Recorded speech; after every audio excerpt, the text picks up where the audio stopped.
Right. Let's get this show on the road. Hello, everybody. It's good to see you all here. Pikachu, hello. Hello, Rostam. Hello, Vishwash. Namaste. Namaste to you too. Slate, Eden, Lily, Powertail, good to see you all here. Let's have a look. How many people did I not give feedback to so that we can get started for today's episode?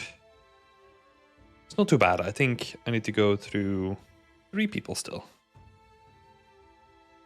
So we're gonna do that live. Right. We switch on over. Hello, everybody. How's everyone's week been? It's been again pretty busy week over here. Pretty busy. We did onboard another person for the workshop, so it's been a little bit chaotic in the background, to say the least. More announcements on that soon, but yeah, it's been a bit chaotic on the workshop side, which is probably a good case why I need to apologize a little bit, because we do have a workshop happening this month, but we're probably not gonna find a person to do a second one. There has been some reshuffling and all that kind of stuff happening too.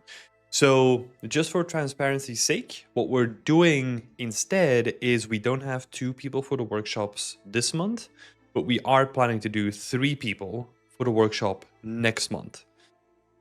Just to keep you all in the loop. Hello, Galazar. Good to see ya. Slate is... What is that? That looks like a freaking like angry SpongeBob that you sent us. That's a funny little emote. I've been taking a little bit of time in the evenings before I go to sleep to go through the books that I was showing off. And I'm getting to the point where like these books, I kind of want to make one of those scenes and like really see how we can make them in the quickest way. Maybe they're using like pre-composed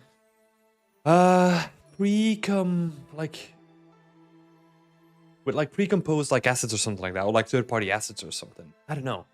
We're looking into something like that because I do want to keep working on the medieval scene, but it's like honestly the amount of time that I can spend on it, like I feel that for the stream, especially because we're so busy with talking to people, which is what the stream is designed for, just not making enough progress there. So yeah, something that I've been thinking about.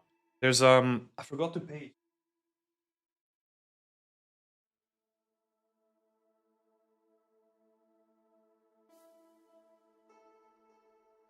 I can quickly find one because it was a beautiful one yesterday.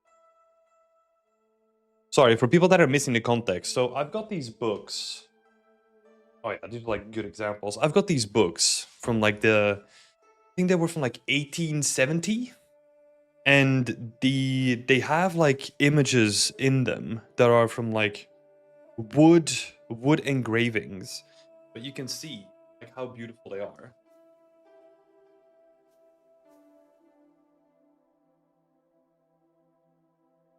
So I've been going through these like in the evenings, and I was like, I'm really itching to make one of them. It would be so cool. So maybe that will be a new thing we do, because I can keep working on the medieval scene, but I feel like I can only keep working on that scene if I can put in enough time, which I just can't. So that's why I'm thinking maybe for like the Friday streams, what we'll do is we'll try to couple stuff together with like, I don't know, stuff that we already have, or maybe what we'll do is, yeah, maybe we'll use like Megascan assets or something like that to make stuff quicker than we normally can. I don't know, something I've been thinking about, something I've been itching about. So maybe this Friday will be like a more experimental stream where maybe I'll start from scratch, do some things. We'll see. Slate is saying, ooh, yeah, these images, like, they're so good. I've been reading through some of them as well. It takes a little bit of time because it's like written in like Old Dutch, which is like very, I don't even know how to say it. Like it has like a very weird way of like saying things, you know, in a very different way, of course, because language has changed. So it takes me a bit longer to get through them. Yeah, so that's what I'm thinking. Maybe that's what we'll do for the Friday streams. Maybe we'll see what we can do with one of those images and see if we can maybe we see if we can make like something a bit more quicker, a bit more interesting for the stream, you know? Because ideally what I would love to do, and this is, I don't know if this is even going to be feasible, but like have like a project that we can work on relatively quickly and get done in like maybe a couple of weeks or a couple of months, maybe. And keep in mind, when I say a couple of months, this is like every week I stream for like 4 hours and that's it for that week, right? So like a month would be like 12 hours of work. So yeah, we'll see. Medieval Scene is already a long-term project, so just listen to your inspiration. Yeah, and I think that's what we're gonna do. So we're gonna do, I think, a little bit more of an experimental stream on Friday, and we'll see what's gonna come out of it. But yeah, hello Zayad. Galazar is saying, new to the chat, and you can call me Gal. Okay, hello Gal. Lovely to see you. But yeah, we will see. I am also, yeah, at a certain point, I do want to like at least scan them in or like take pictures of like all the images in there because they're so cool, and I want to share them with people. Yeah.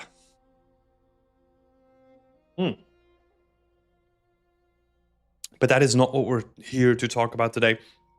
I think honestly, it's gonna be. It has been like a pretty boring week because it's just been a lot of stuff. I've not really done anything. It's mostly just been doing the contract work,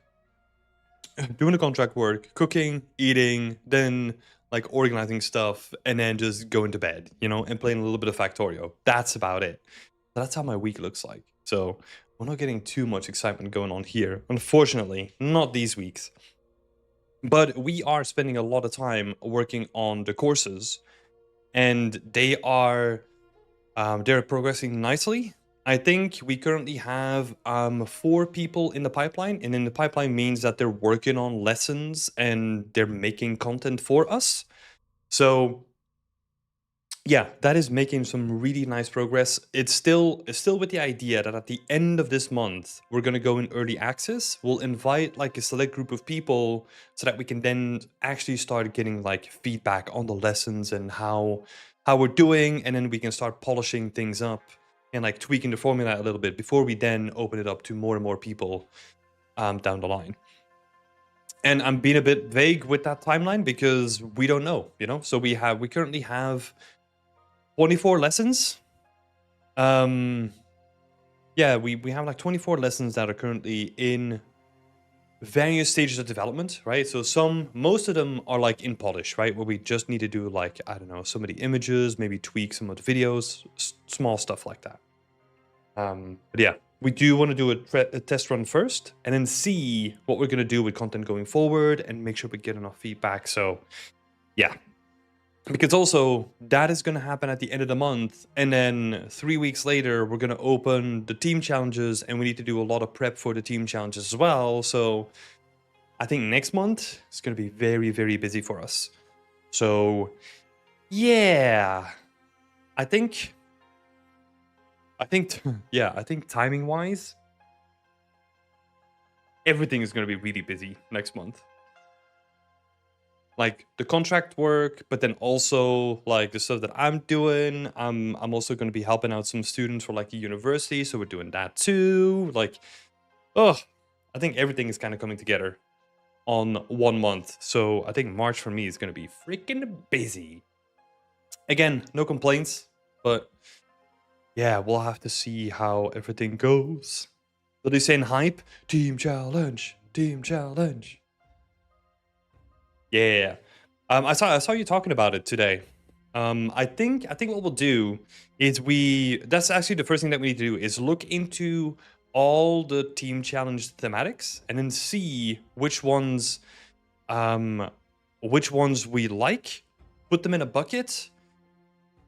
Or maybe what we'll do is we'll have people suggest their own thematic, and then from that list, we like combine some of ours with like some of the stuff from the community, and get a voting thing going on as well.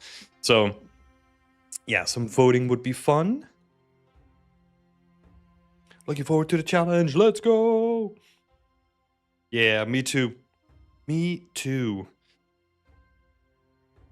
Yeah, there's a lot that needs to be done, but it's gonna be fine. And then we can have people hanging on the wall. Oh. Yeah, be awesome.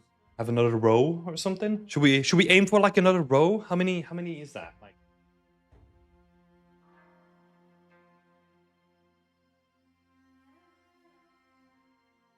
50 in a row. Huh.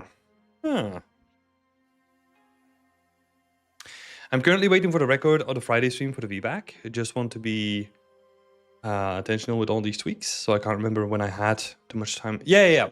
That's actually a good reminder. I am gonna need to upload that recording. I mean, it's already uploaded. I just need to link it to the website and make sure that that's all functional.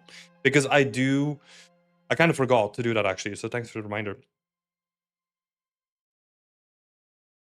Lol, how about a full wall? I mean, if we want to do a full wall, then if we have like 45 teams or something like that, that would be absolutely mental.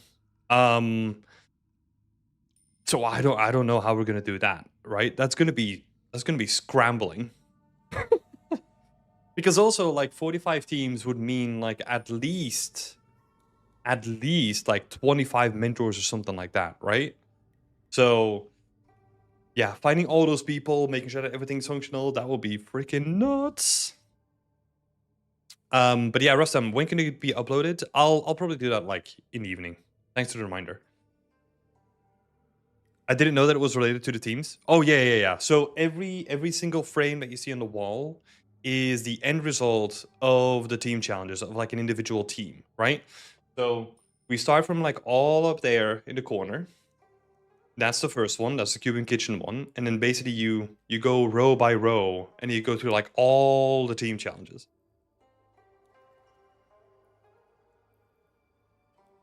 What will happen when the wall is full? The ceiling? No, I have like this wall still. This wall is still empty, you know? And then the ceiling, and then there's like, I don't know, I have some space on the floor too, you know? Or maybe what we'll do is we'll just start stacking them up. You know? Like doubling them up. Hello, Igor. Thanks for the sub. The door. State. Yeah, could do that. But I mean, like, what, like one challenge? And the door's full.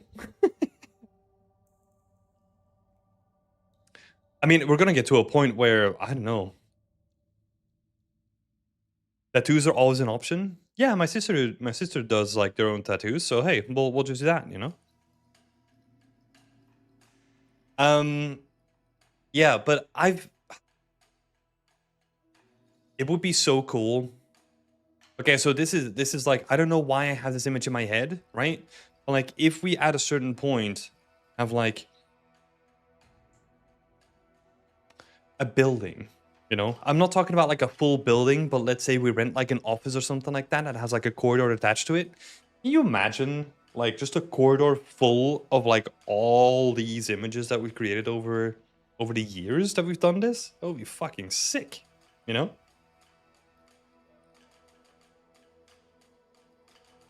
Sayad is saying, I'm new to the community. I really don't know how to apply and if I'm ready, because if I'm ready or not, because I'm still learning.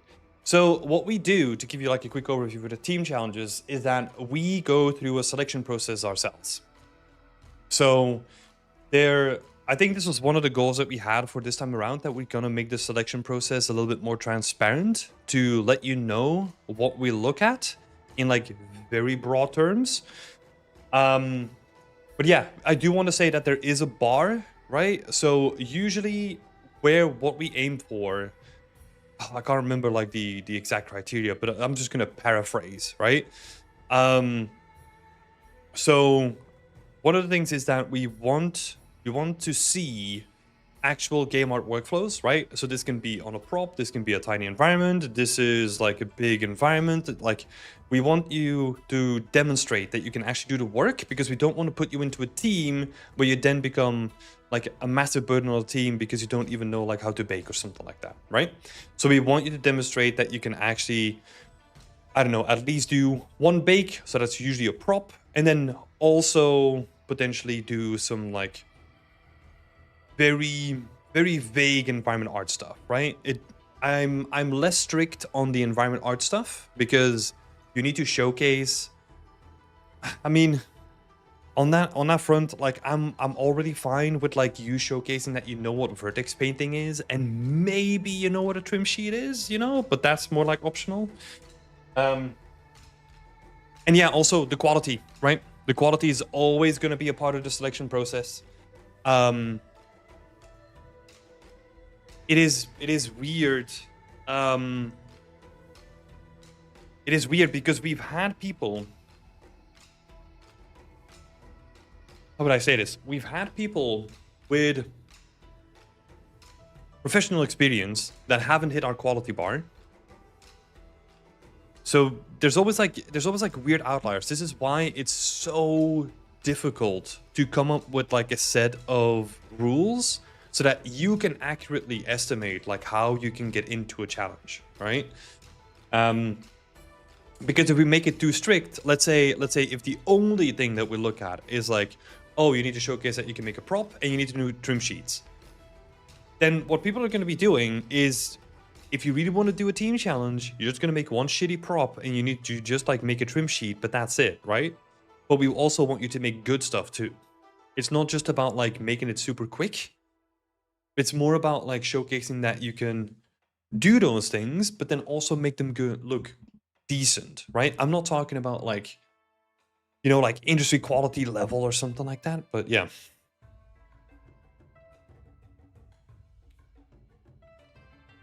Maybe just do a rotation every week.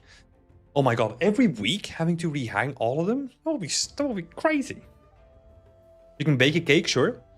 Yeah, see, that's what I mean. We're gonna have a bunch of people that are gonna be applying with like their best bake off like examples, It's like, here's my croissant. Here's my ArtStation pose from my croissant that I baked over the weekend. Next one won't be for a while, no. We're opening the signups on the 20th of March. I think, yeah. Team challenge, but you have to plan and make a meal for Tim. Oh my god, no. I mean, I appreciate the thought, but I need to watch what I eat. I'm gonna be bloated like after a team challenge as everyone starts cooking for me. Imagine if chef starts using ArtStation for that reason. Hey man, maybe there's a chef out there, like the ArtStation chef. Just a beautiful display of all his croissants that he's made.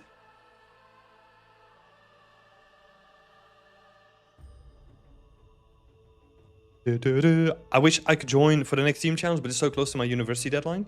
It's fine. We're gonna do like another one at the end of the year as well. So we host them twice a year.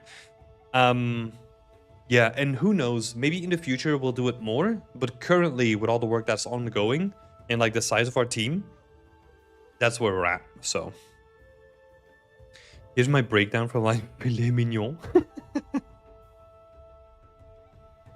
Oh yeah, 100% slate. Like people will think that it's a professional render of a croissant, but it's real. Yeah. But then people are gonna be like, oh my god, that's sick. How did you do the flakes and how did you generate like the honeycomb structure inside of the croissant? That looks sick. And then of course you're gonna have people like, game breakdowns or it's fake. You're gonna have that crowd as well. Yeah, so we're kind of doing prep for the next team challenge as well. I mean, we still need to get into the prep for that, which is something that we're probably gonna have to do in the upcoming weeks. We're probably gonna get started and get the show on the road again. But yeah, so pretty busy. Can't really complain. But team challenges coming up. The academy courses are doing good. Yeah, I'm gonna do like a whole bunch of work this weekend and this Friday. So potentially will be like a shorter stream. I don't know yet, but I want to do a lot of work on the course this week so that we get a lot of stuff done. But yeah, that's honestly mostly it. It's a little bit of a nose to the grindstone, you know. Powertail is saying, can't believe that a new challenge is among us. Feels like last week the last challenge ended.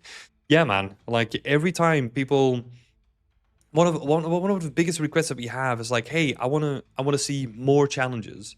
But honestly, with the stuff that's going on in the background, we used to do 3 challenges a year, right? But what that means is that there's a ramp up period and there's a ramp down period between like after and before every challenge, right? So what we do is we do a whole bunch of prep. We started reaching out to people, blah blah blah blah blah, and then after it we do a post-mortem and we talk about what went well, what went wrong, blah blah blah blah, so that we can build a list of stuff that we want to do for the next team challenge, right? And that's how we improve the formula over time. But with 3 challenges, we just didn't have enough time to then also, with like the other stuff that was going on, fix all the things that we wanted to fix, and there was no like space or break in between.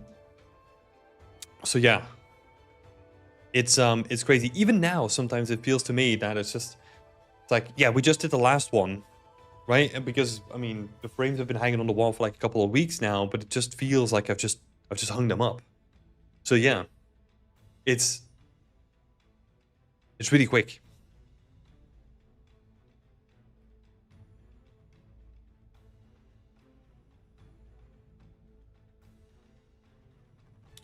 Make them make a chef scene, aka a kitchen or like a food truck or something like that.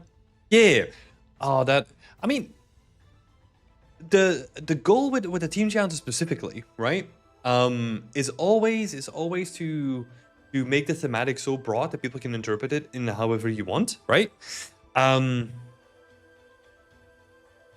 So even with the witches, then, right? If you make a witch that loves freaking making croissants, you know, like you make like the croissant witch, like, yeah, do whatever you want, right? If the whole team says like, yeah, we're gonna do like this very unique thing, we encourage that.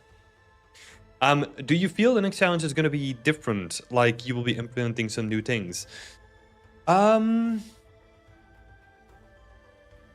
Yes, but most of them are gonna be invisible to you. For example, and I've spoken about this before, one of the things that we kind of failed on last time was the communication that we had with all the mentors, right? There were some big mistakes. We put some processes into play that just didn't really work. So what we want to do now is refine those processes and potentially bridge that gap between us and the mentors way more than we did before. Because that's currently one of our biggest weakest points. And that's something that we'll have to refine for sure. When it comes to actual changes that you're going to be seeing, there's one that I currently have in mind that is going to be a slight change because we want to make the documentation. We want to do some improvements on where to find it. So, and again, this is why I'm so happy to have like a dashboard now, right? Because now all the documentation is just going to be like a little tab that's going to be activated on your dashboard, and that's where all the documentation is going to live. So if you ever need to look something up, it's just going to be on your dashboard now because you take part in a challenge. We can build that into the dashboard now, which I'm really, really excited for. So that's like a small thing that's going to happen there. For the rest of it, we're probably not going to see any big changes. It's going to be small quality of life stuff that we're going to be looking into. I actually don't know. Let me see.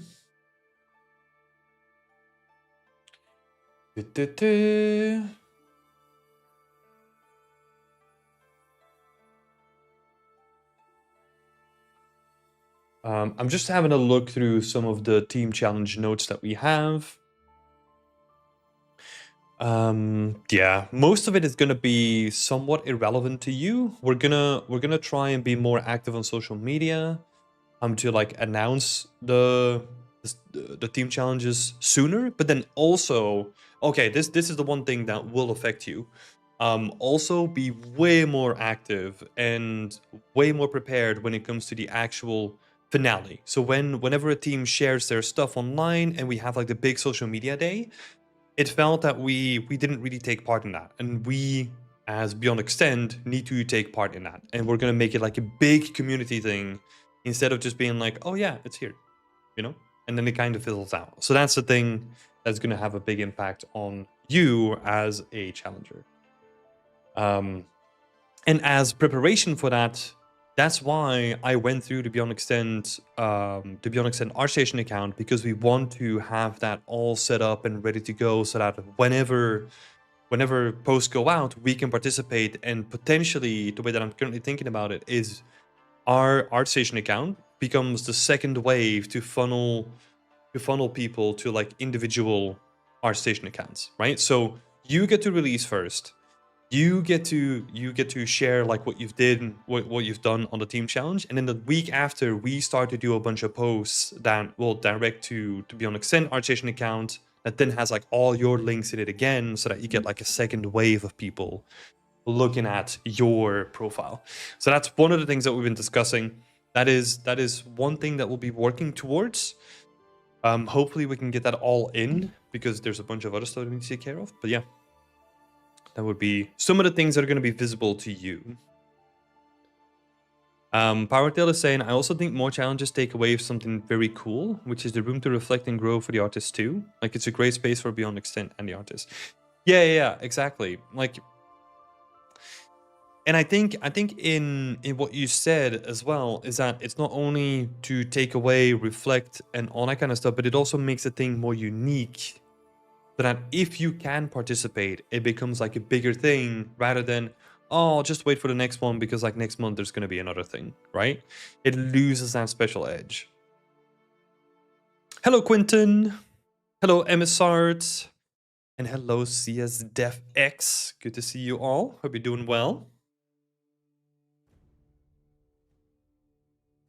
But yeah, we were just talking about the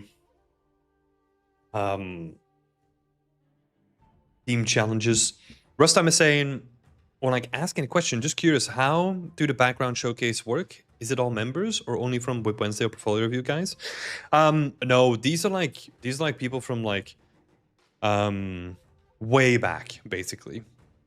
I tried to set up something where it would like automatically get like your post and all that kind of stuff. It didn't really work out, and it kind of just like fell into the background. Because ideally what I do want to do is, my goal would be to have something running in the background where it just looks at people posting finished work, and then it displays it on the stream in like the intro video or something like that. I just haven't had time to have a look at it. But yeah, these are like old people's finished works, basically, that you see in the background. But yeah, let's actually have a look. So you know what time it is. If you are participating in the Whip Wednesday, feel free to share, not to share, but like to raise your hand, and then you can go first in the queue. Something that I just reminded myself of, it would actually be cool to have a look at people's finished work during these streams as well. Especially the ones that we had a look at during Whip Wednesday, you know? That would be cool. Let me make a note of that. Yeah, we see Powertail, Syad, Lily, Alice, Topji.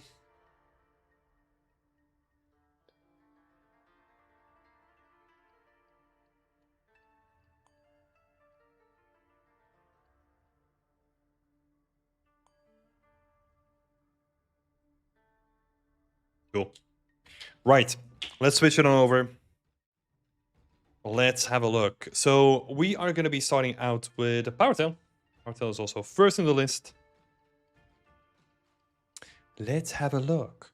So for people that are new to the stream, first of all, welcome. Good to see you. This is a weekly stream where I just give feedback to our community. Link is in the description down below. But also, most importantly, this is also a space where we can talk about game dev, environment art, and all that good stuff. So if you have any questions, feel free to throw them in the chat. I myself have, just to quickly introduce myself, I have 10 years of experience working as an environment artist in the games industry. So if you want to ask me anything, feel free to use the chat. Quentin is saying, no, Leia. No, Leia actually posted her finished piece. So that's why I was thinking about like maybe doing like a finished piece like showcase, because that would be really cool. I also noticed that I did have a notification set up to go out, but that didn't go through. So let's fix that for next week. Right, let's have a look. So, Powertail. Let's have a look at your little whip thread.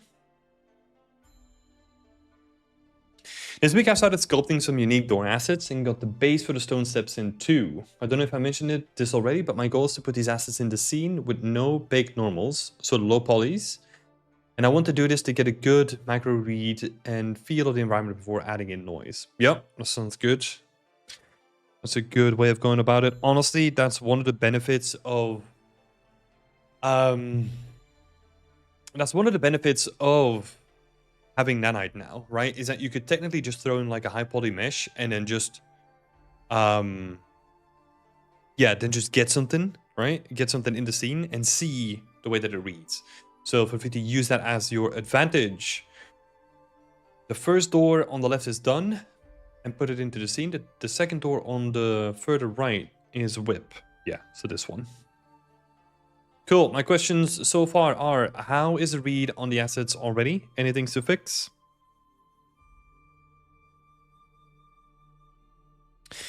I think, let me grab your images. Like your reference here. And let me move this sucker up. Because I wanna be able to see them sort of in alignment. Right. Okay, so now we have a look at the reference. First thing that I thought is that you're doing these beautiful sculpts, right? I might as well make the most of it and make them feel like really nice and rounded. Because the staircase at the moment is pretty straight, you know?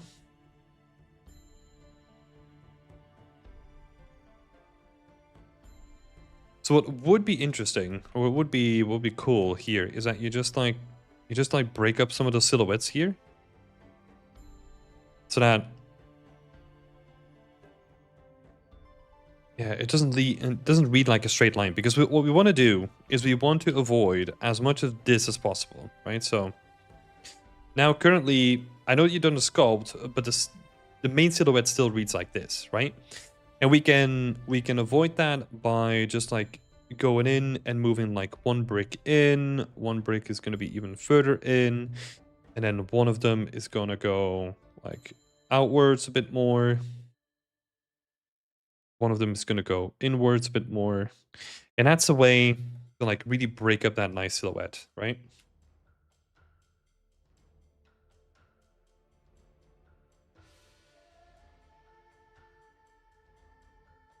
And again, it's again coming down to the practice of like no straight lines. I just want to see breakup in everything, right? So apply that here as well. So as soon as you see a straight line, try to break it up.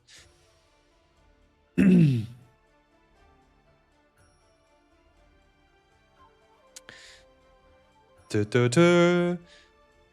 here as well for the sci-fi scene. I forgot to say something.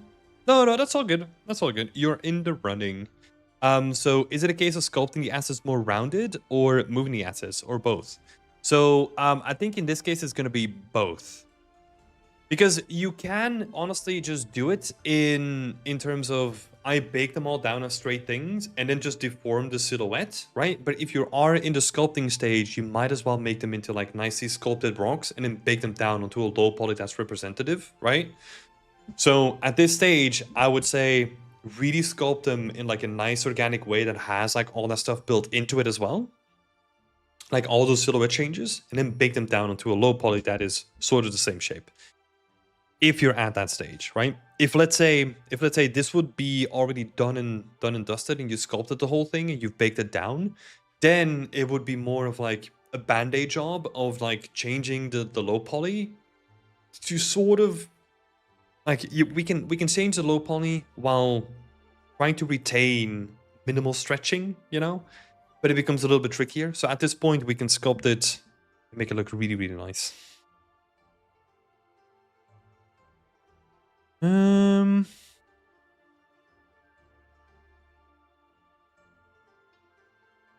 Let's see.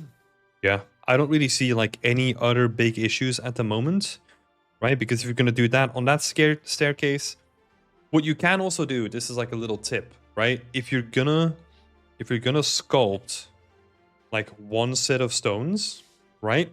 Treat them as individual stones so that you can then cobble together like new staircases out of it, right? So what I would do here is I would treat them more as individual stones.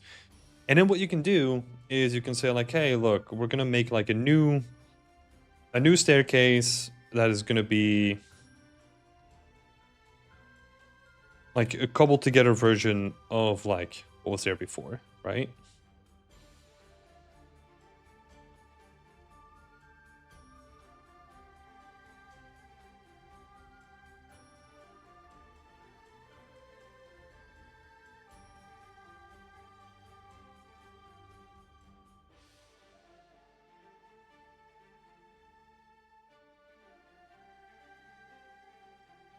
So we wanna basically give us more flexibility by sculpting individual stones so that we can then build more staircases out of it. Especially, let's say, worst case scenario, right? We just duplicate this staircase over and over. That's going to be very visible. Especially because we are also going to make them more unique now if we're going to change the silhouette more, right? So if we do that, it also makes sense to kind of break them apart and then make new sets of staircases out of them. But that's mostly it on that front. Let's have a look. Let's go back to your questions. Same thing for the sculpts. Anything to fix there? Especially as I'm still working on the second door. I'm assuming... What door is that? So that's door number 1. So that's this guy, right?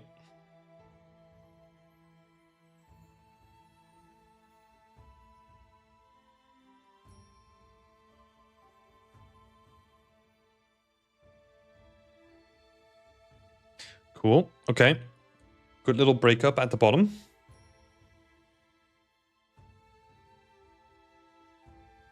Nice. Same thing here, right? Like, these guys, don't make them perfect. Just have them, like, ever so slightly misaligned. And here's the thing. You don't want them to be as broken or, like, as torn up as the bottom, right? Because the bottom is gonna be kicked against, it's gonna be scraped against the floor, like, all that good stuff. So the top is going to be less destroyed, but that doesn't mean that it's not going to be changing in silhouette, right? And then also, again, kill those straight lines, right? Like if you have a straight line, like try to vary it up and make it more varied, right? Like even if they kind of follow along still, like making those silhouettes like a bit more varied in certain places, it's going to help a lot.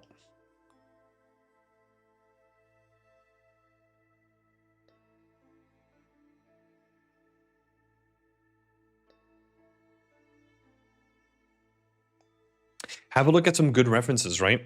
I don't know what references you're using currently, but have a look and really try to distill them into what makes them unique, right? Definitely have a look at those. Because stuff like this, Makes a lot of difference, right? That is awesome.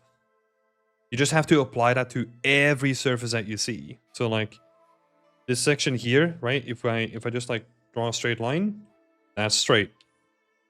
This guy is also straight. So what can we do? Just add a bit of variation, right? Also think about like how these guys are like manufactured, like how these doors are made, right? Usually when you have like these splits, it's usually going to be a back panel, which is just like a big, like thin piece of wood, right? And then you have like a couple of these like plinths, basically. I mean, they're probably not going to be called plinths, but think about them, right? And then they cut them off into like 45 degrees. And then they just have like the same sort of plinth on 45 degrees. And that's how you combine that all into like a solid door, right? So try to add those like little manufacturing details in there too.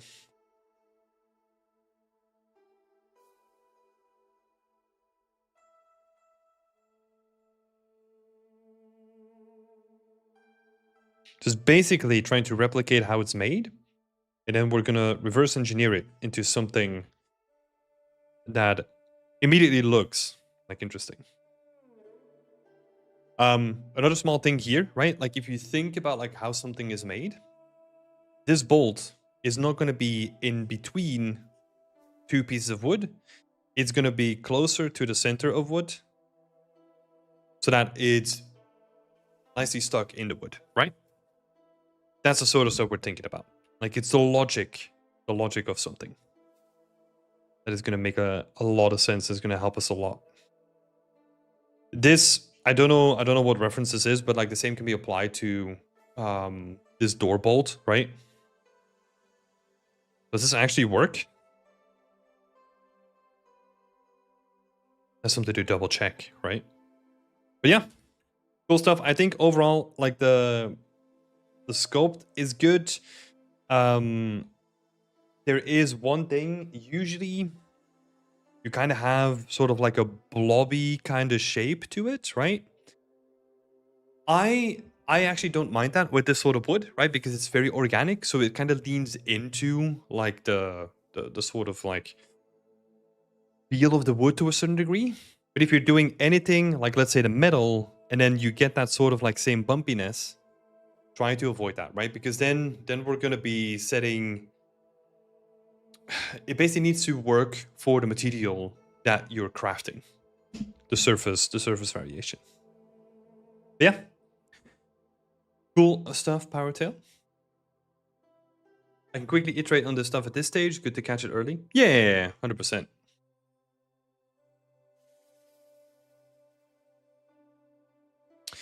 There is a rev that has something like that, but I was looking at it confused. Might have to look up different hash logs for that. Yep, 100%. Like, I think you nailed it there, right? If you are confused, that means that you need more ref. Because if the ref isn't like answering the questions that you're asking yourself, then you need different refs.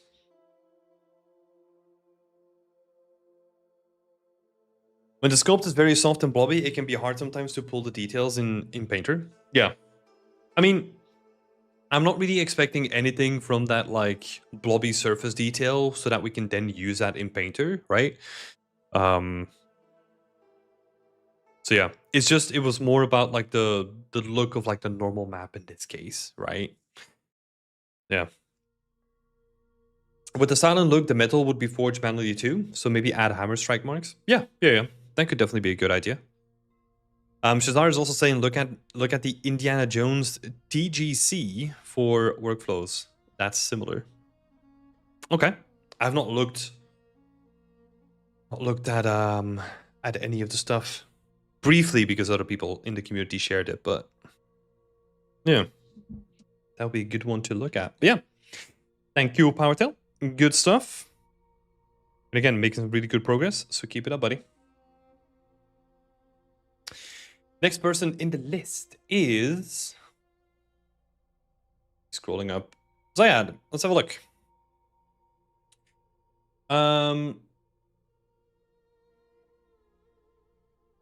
You did submit it too late.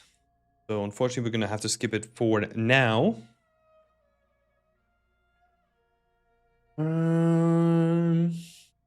Let's have a look. So who do we have next? So Lily is next.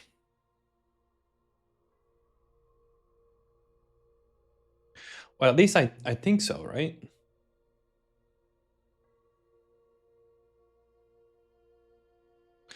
My bad. Just to double check, that's Mortris, right? It's still so confused with all these usernames.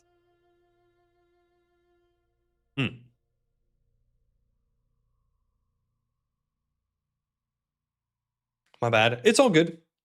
It's all good. What I'm gonna do in the announcement from this point on is I'm gonna set it up in such a way that I'm gonna try that at least, that it like localizes time zones so that you always know in your local time zone of when to submit, you know.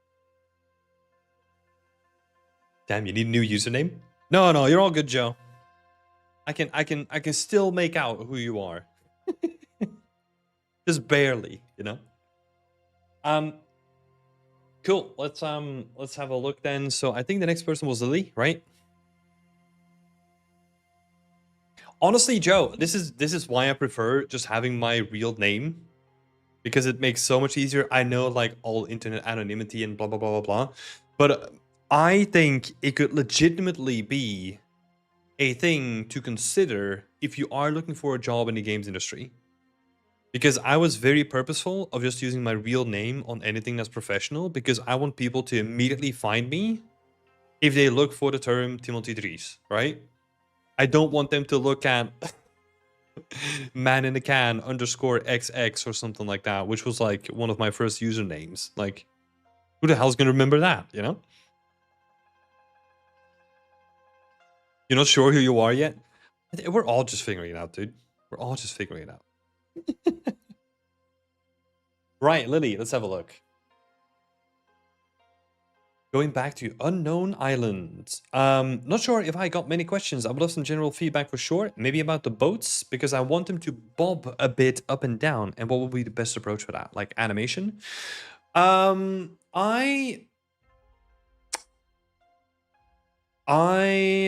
way that I would do it is I would make like a simple blueprint. I would probably have just like a translation, right? Or like a movement that is attached to like a timeline or a curve or something like that. That's the way that I love to do it, because it's so easy to work with a timeline and then just like, I don't know, have a timeline loop, and then you can just make it like bob up and down. And then if you want to do quick adjustments, you're basically just working with splines inside of a timeline. That's what I would do. Usually I find that like the easiest and quickest way of animating something if I need like specific animation.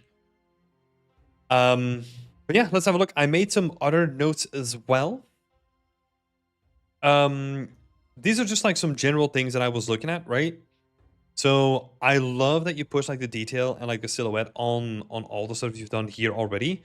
There's like a tiny thing here, like this silhouette, where it goes from the transition of the actual skull into the tooth, right? It feels like a bit of a smooth transition. I would just really emphasize that, like really make it a harsh transition. Again, no need to rebake, just shuffling the geometry just a little bit so that you get that like nice hard edge. Especially because this silhouette is so important, right? There's some faceting on this mesh, which is like pretty easy to take care of. You are working on like the thatched roofing, like the hay, right? But I can see that you're adding a lot of geometry already. The way that I would approach that is not by trying to compensate by just like a lot of geometry, like opaque geometry. I would start working with cards. So actually the version that you had before, where it was just like a simple shape, because usually, and this is the way that I do like thatched roofs as well, is I just make a volume with a tileable that has like no opacity, and then I just stack up like individual cards on top of it, right? So the same approach can help here, where you can have like a really simple mesh, like the one that you have here, for example. And then to add detail, you just start adding like individual cards and then just have like a couple of layers of cards just to give it like volume, right? And then you do that over the whole thing and that's going to look quite nice. So that would be another thing. Faceting on a mesh, like this is all work in progress down here. That is all good. I had a comment on your rock cliffs because it feels like a bit samey. And with samey, I mean it needs more shape variation because if you look at this now, it is very consistent in size and detail amount. So what I would probably expect there is, let me do like a separate layer here.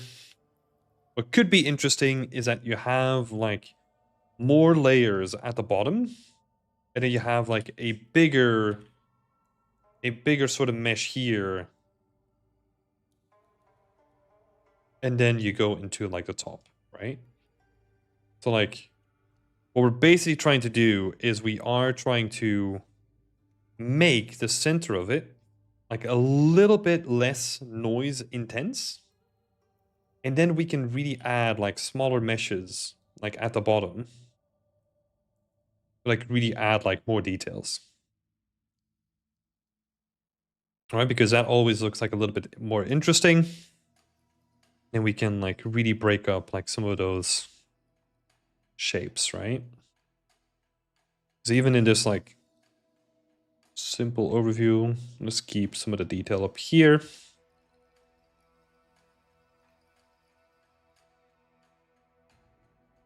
It's like even in this like really simple overpaint, we can kind of see that what I'm trying to do is I'm trying to crunch the detail around like the areas that matter, right?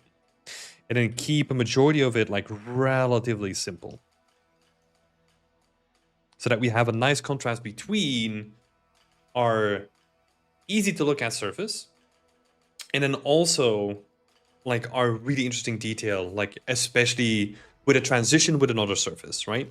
I'm purposely using generic terms because this approach you can use with anything and everyone can use this with any sort of surface that they want to do. If you have like a little bit of citrusing, doing the same thing is going to work in the same manner. Always try to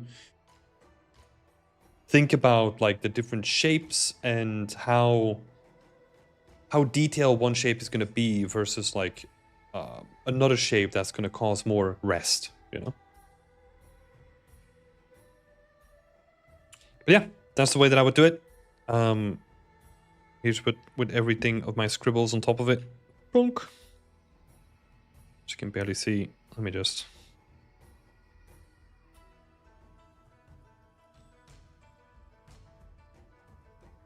Can we do like a quick recolor? There we go. I don't want to do the whole thing, so ignore what's happening here.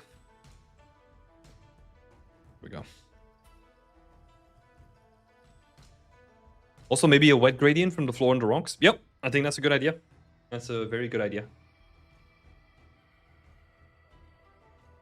Get some nice gradients.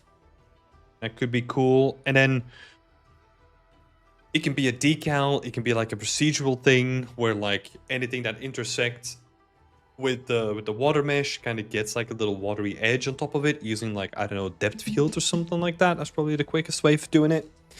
That can be cool. Because then you can add some nice procedural wetness in the entire scene, which would be cool. Yeah, those are some of my notes that I came up with. I like what's happening in the foreground. All the flowers and all the leaves, they're looking really nice. There's still more work to be done with potentially something like this, like some of the block out stuff, but I like where it's going. I really do. So yeah, great stuff. Keep forgetting that the stream starts an hour earlier. Yeah, so this is why I've redone the notification system in hopes that we actually get some notifications that are specific to the people that want to see the live streams, right? Because actually, there was supposed to be a notification that was going to go out, but it didn't go out. So that's something that I'll need to have a look at later. But yeah, good stuff, Lily. Making some good progress. Love what I'm seeing, so keep up the good work. Was a question in the chat as well, so from Taikoi Rama. Any thoughts on if recreating a shot and location from a live action movie would be a good portfolio piece?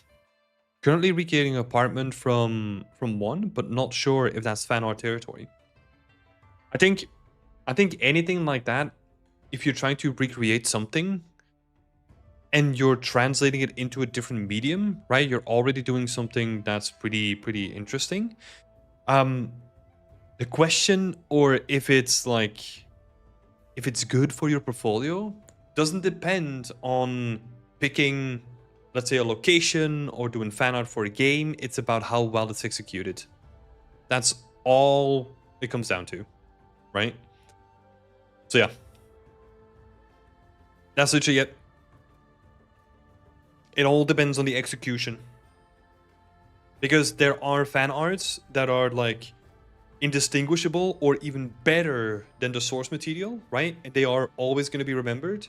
But there's also a bunch of like fan art that obviously didn't make the cut, right? So yeah, I mean, the same for everything, right? Like anything that you put on your portfolio.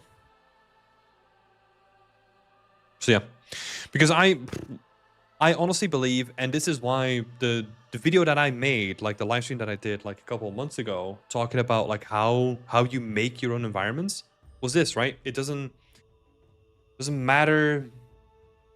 It doesn't matter who you are. It matters. I mean, it does matter who you are, as in like your inspiration and what you like. Try to infuse that as much as you can into your work. So if that for you is, hey, I've got this really cool scene that I love from this one video, I want to replicate that. That's all you need, right? Make it cool. Make it cool. And for me, like I was talking about this in the beginning of the stream, right? Like those books that I have with like those really old like wood carvings in it that got translated into images. That is the stuff that's currently just like, oh my god, I want to do something with that, you know? Like it's really motivating. WG is asking, is it useful to put being in mentorships on your resume? If so, would you put it in the educational section? I've seen someone put it in the experience, but I don't know.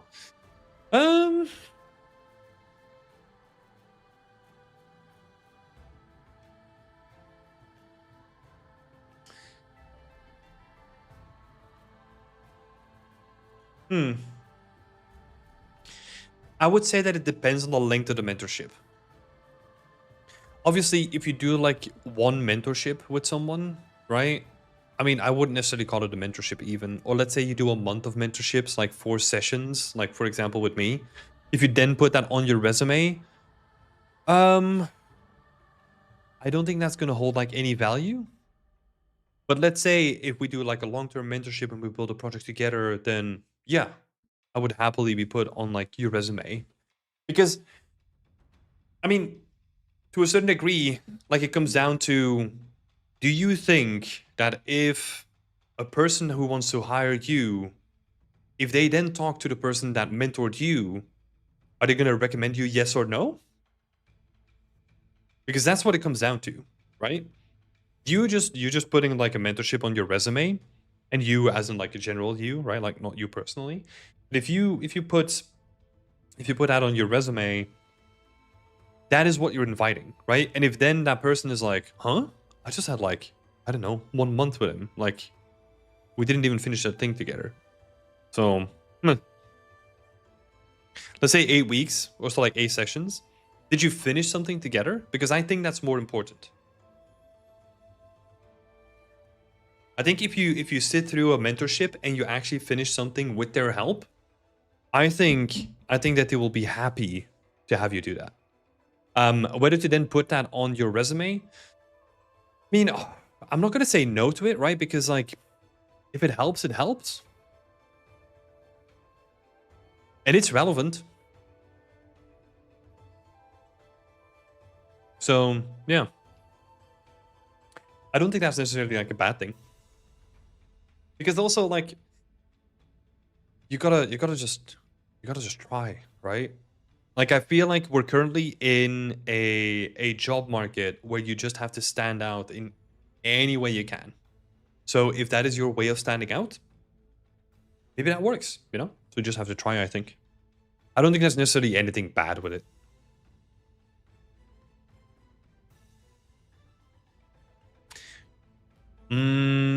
Let's see. So we had Lily. Next up is Alice. That's Davis. Let's have a look. So talking about mentorships, we had a single session not so long ago. So let's have a look. What has changed in the middle, in the meantime?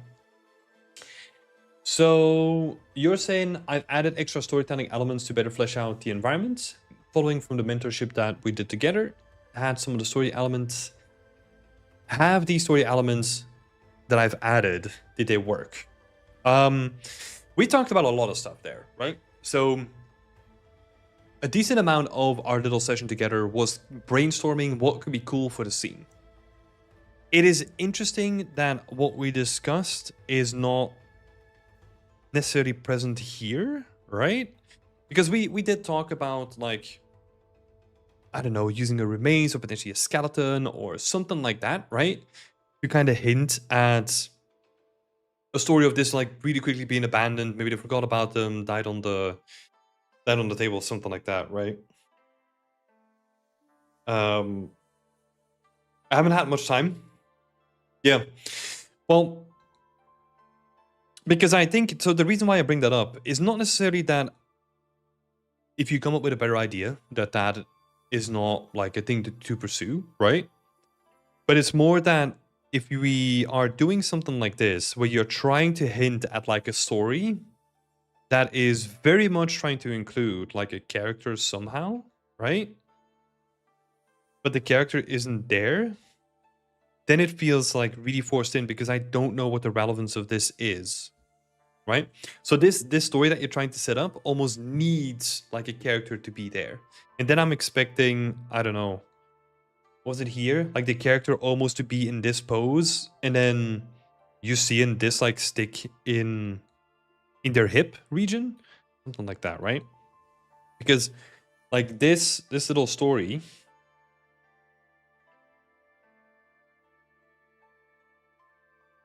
it requires a character.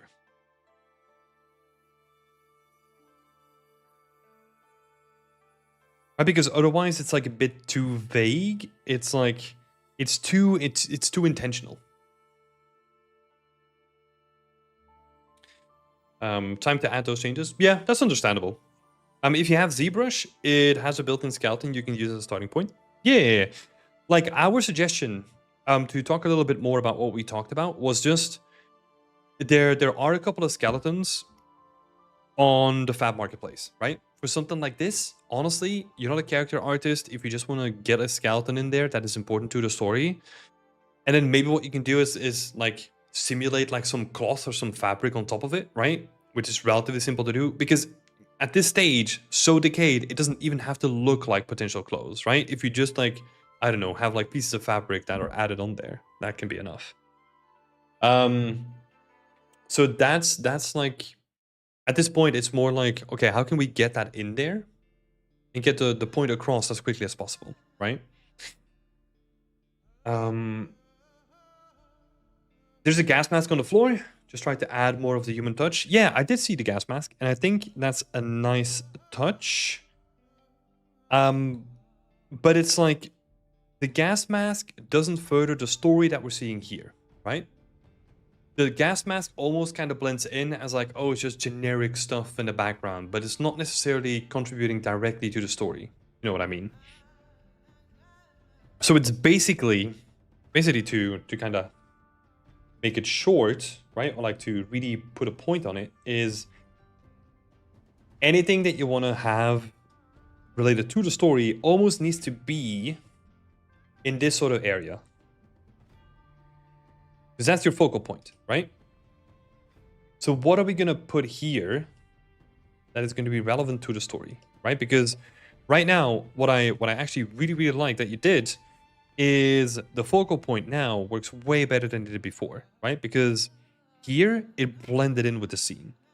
Here, it really stands out. And I like that it's angled, it feels more dynamic. I think you've done a fantastic job on all that stuff.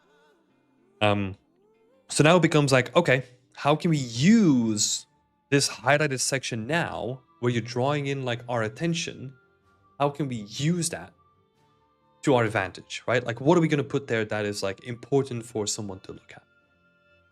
So yeah, just try to keep that in mind. We already did talk about like some of these elements, right? Like really bringing out some of the roughness variation in the scene, because before it looked like a little bit dull when it comes to the roughness, apart from the wall, right? The wall was looking fantastic already. But yeah, I think overall it looks like way better. Lots more interesting than before. Now it's just like, okay, doing good stuff. How can we capitalize on this really cool focal point? And just to give people a comparison, let me just disable all this stuff. This is the before, like at the bottom right, and then this is the after. And you can really see, just by simply rotating like the bench, how much more organic it feels, right? Sure, there's like additional elements that got added in, but it really feels like more organic. And I think, again, you've done a fantastic job of like highlighting some of these areas. We'll try and get those parts in for next week. Yeah, that's awesome. You could, I was trying to think like maybe you could use like the gas masking in a way that relates to the story, but I think that's going to be very forceful again. So yeah, I don't think that's necessarily worth it. Because I do like it as set dressing, right? But it's like not necessarily for the storytelling. What did I say? So yeah, so the lighting in comparison looks way more spooky, right? Where this kind of had like a morning, very hopeful kind of vibe going on. This, we remove my scribbles again. This is kind of going into like more spooky, overcast, almost like evening territory, you know? Or like night territory. So I like it more in terms of like spooky vibes. And then also, you brought it up already, but I do really miss the moss here, right? We talked about like increasing the moss and the size and making it a more prominent section of the scene. That could really pay off in a big way. So yeah, increasing the size of the moss, bringing it back, and then potentially having it like go down and basically doing the stuff that we talked about in the mentorship, right? Bringing some of those elements back, that could look really sick. But yeah, great stuff. I like the change that you've done, right? The lighting looks way better. The organization of the assets looks way more interesting. So amazing stuff. Now it's just, yeah, really trying to nail down the story and then bringing in those like final bits of polish, right?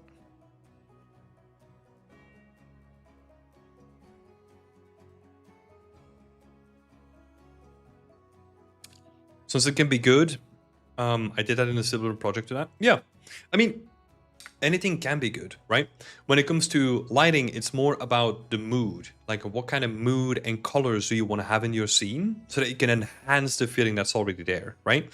So if let's say you wanna set like a really spooky vibe and there's like some weird experiments happening and all that kind of stuff, you're not necessarily gonna go for like warm lighting, because that is almost inviting like, you know, you're not really gonna combine like a fresh summer morning with like freaking awful experimentation on human people, right?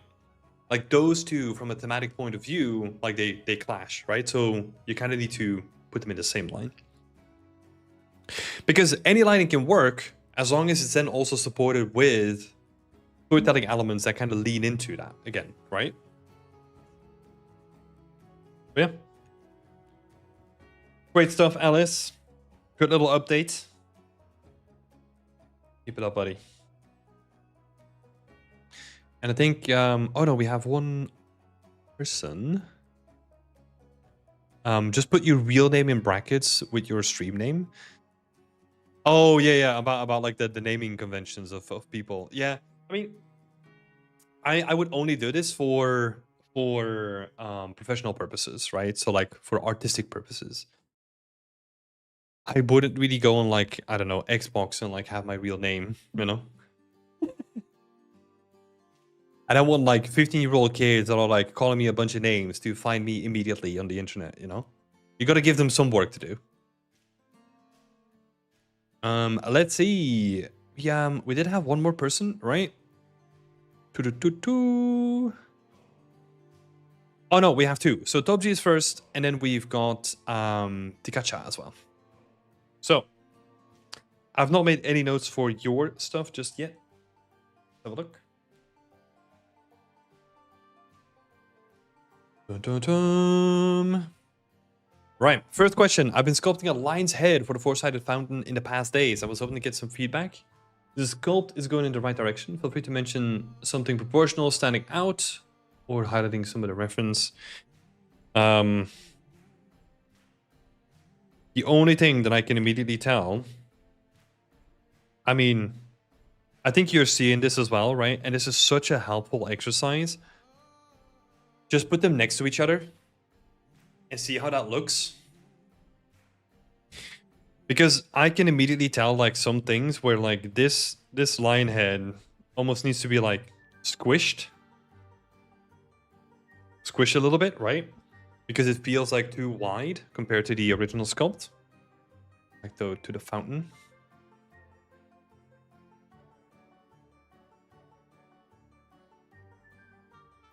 So yeah, putting them side by side can definitely help.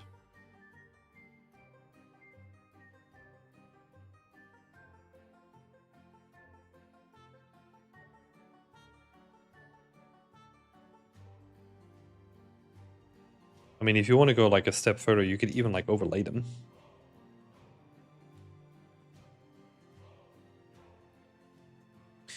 Less wide. I think that's a main critique, you know? I mean, because I mean, I can say like, oh, the cheeks here are like less they have like less volume to them. That's like too nitpicky, right? Because here's the thing, like we can really get like super specific and like point out like all the flaws and like improvements and all that kind of stuff. But it's always important to remember that, well, first of all, you're gonna see it from a distance. Second of all, like it's not about like 100% like accurately replicating like a lion's head on a small fountain that you have in your scene, right?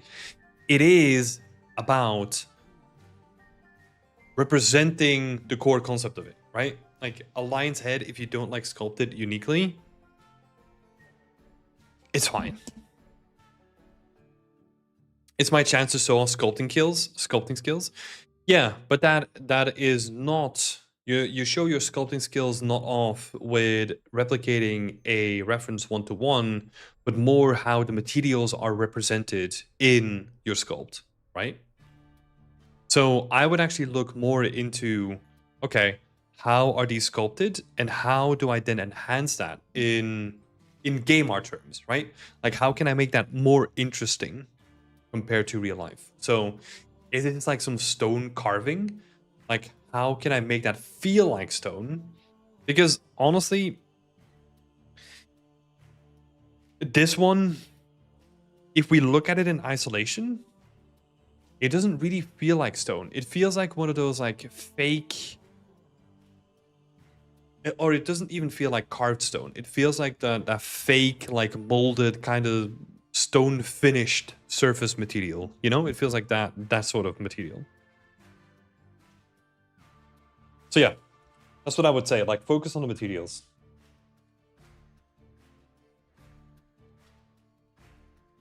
That is what's going to matter, especially if you want to showcase that often.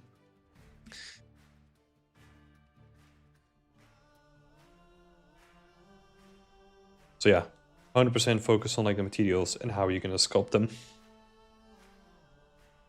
Yep.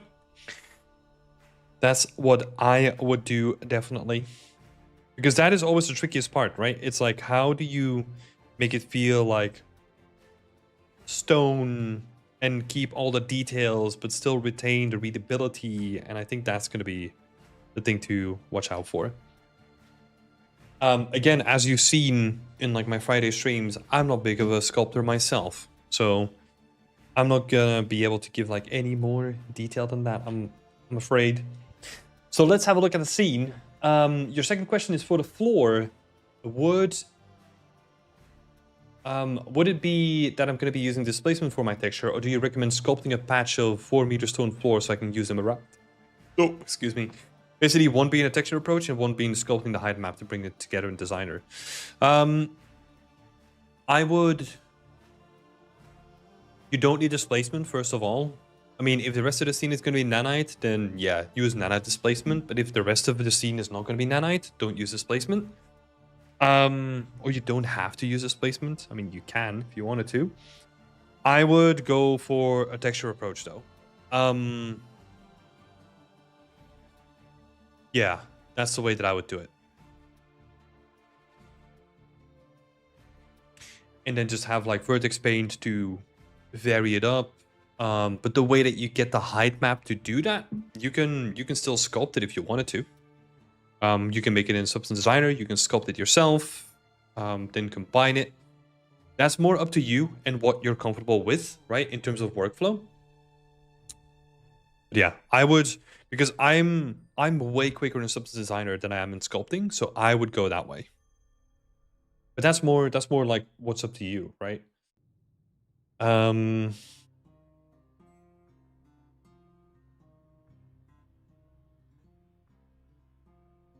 So yeah, displacement for the floor, not necessarily. And then what I would do is I would still go for the texture approach, because here's... I mean, in large terms, right? Like, even if you go for nanite displacement, it is still going to use a texture, right? So if you then at the end decide like, hey, look, I still feel like this looks too flat or whatever, you have all the information there. You have your height map. You can just say like, hey, look, I'm just going to smack displacement on top of this. Yeah. And that gives you flexibility. Also, a big benefit of... because if we're talking in broad terms, like texture versus sculpt, is that usually texture is quick or quicker, but it sucks at iteration, right? So if you then say like, ooh, I don't like certain rocks or certain tiles, then it's like, oh, now I need to go back and sculpt them or like increasing the size and all that kind of stuff, right? Whereas like with texture, it might be slower, but it allows you to iterate like way quicker and it's way more flexible. That's why I prefer using a texture approach as well versus a sculpted approach. But again, there's nothing wrong with doing a combination of the two, right? Like you sculpt like your cobblestone, and you just like, I don't know, sculpt like 5 pieces of cobblestone, and then just like get them into ZBrush as like height maps, and then just like build like a tileable out of those singular height maps. That works awesome, right? That can work beautifully. The benefit about that is that then you have 5 cobblestone pieces, right? So if you then want to have a unique mesh, or like, I don't know, let's say the cobblestone is broken up, right? You then already have the meshes that you can decimate down, and then you can use them as individual meshes too, right? So that's the benefit, because with a texture, now I need to think like, ugh, okay. If I want to make like a separate cobblestone, I need to go back and sculpt, right? So that's the limitation on that side then. Right. Takarama is asking, I forgot to ask earlier in regards to my movie shot remake. Would you put a typical fan art title in the thumbnail, or just creating it okay? Or just crediting it okay? It feels different than saying recreating a Link from Legend of Zelda.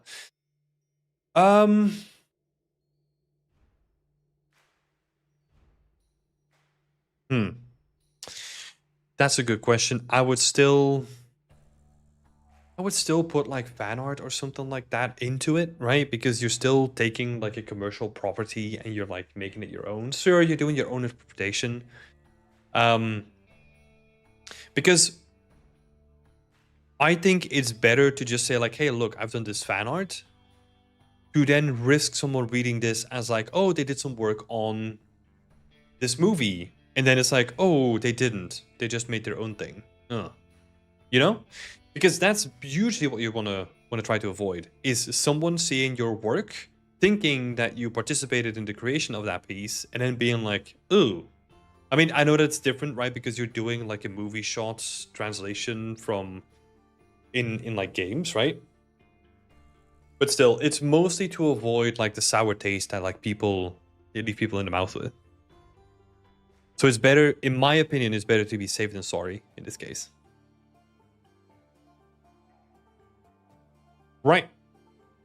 Thank you, Topchi. Appreciate it. Cool little sculpt.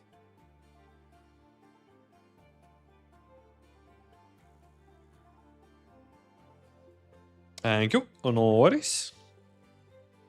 Then I think, let me try to remember. Tikacha! There we go. Right. What are we looking at here? Working on a block out. Working on blocking out further the new elements I drew up.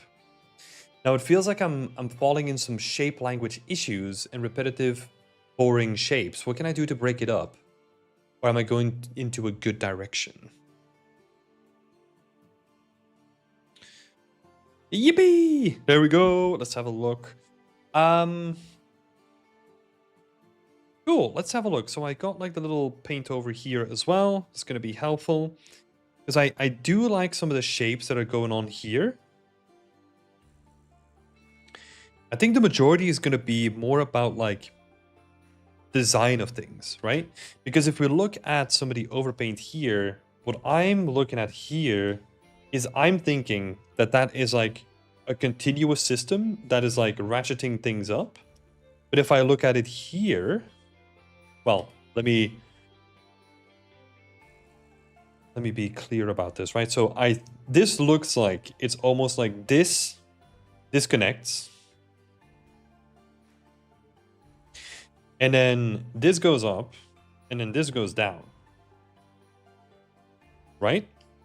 But then this here reads like a continuation of this, which is like pretty weird. So I wouldn't necessarily have that here. I would probably have it like a bit more embedded in here somewhat, you know?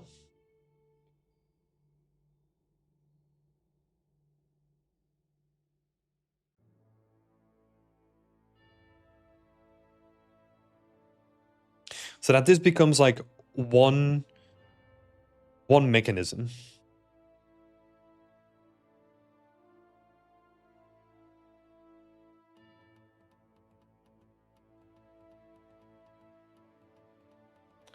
Right? Because yeah, I read this as like one thing that is going to be working together.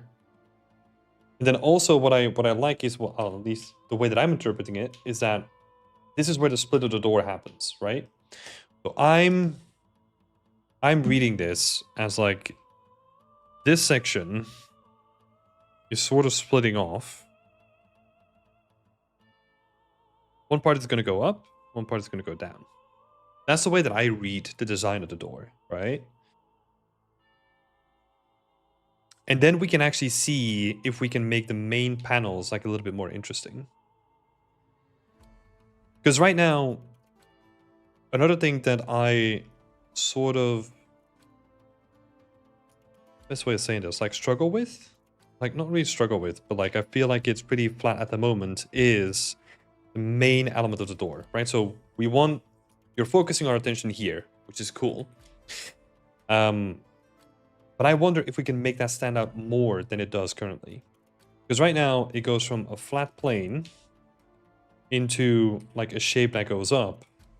But I want to see like an additional panel line that goes in first before it then goes up again.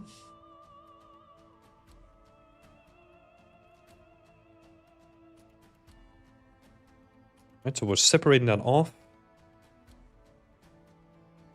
And then if we... What do we do with this? Because this also looks a bit weird in my opinion, where you just go up and then you go up again. So why is it not like one panel, right? So I wonder if we can make it stand out a little bit more.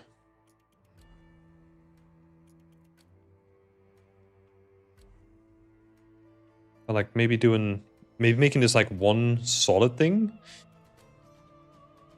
And it goes inwards again or something.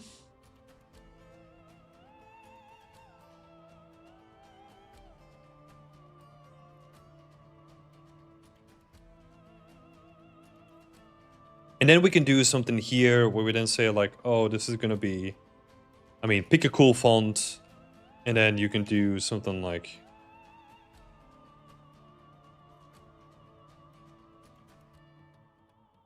this is called like Sector 07 or something like that, right? Or I don't know, Hydroponics Lab or whatever you want to do, right? But then it becomes like, okay, this door has like an indication of where the door is going to go through because that's what we want to see, right? But I think making this like a bit more simpler and really thinking about like, okay, if this is going to go up, and there's like a mechanism inside of the door, then how does that interact with the rest of it, right? So the same thing we can do here with the actual main shape of the door. So if the way that I'm reading this is correct, and again, this is going to go downwards and this is going to go upwards, I'm almost seeing this as like, if we see this from the side, and like this is the top part, and then this is the bottom part. So the bottom part is basically a shell going over the top part, right? And there's like, I don't know, there's some like mechanical fluff that happens in the middle here.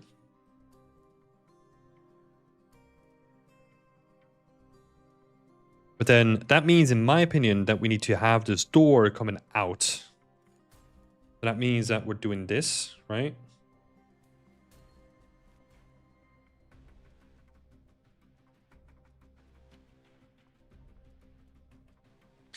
And then this inset becomes like way bigger now. And then we get like this really cool effect where this inset is like small. And then we get like this bigger inset over here.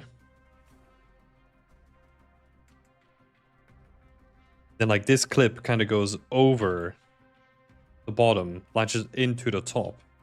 And we create like more height variation between the two, right? Make the whole thing like a bit more bulky and interesting to look at. Maybe like in a certain panel instead of it going up and out. Yeah. Yeah, it's more thinking about like how can we get the most out of this, right? And then this becomes like a big bulky shape that probably can do what like you were doing already, like just have like a little panel line. Right? And then maybe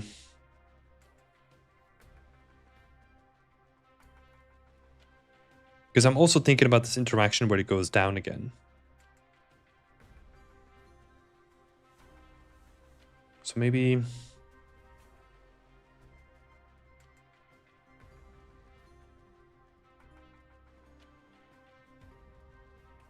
because now, okay, so let me explain what I'm thinking right now, right? Because I think that's like pretty important. It's like I'm thinking about how this door mechanically works, right? So if this door is going to go down, that means that this bottom part is going to be sinking into the floor all the way, right? So that's the distance of this lip basically reaching into the inner, or like basically being equal with the lip of the door itself, right?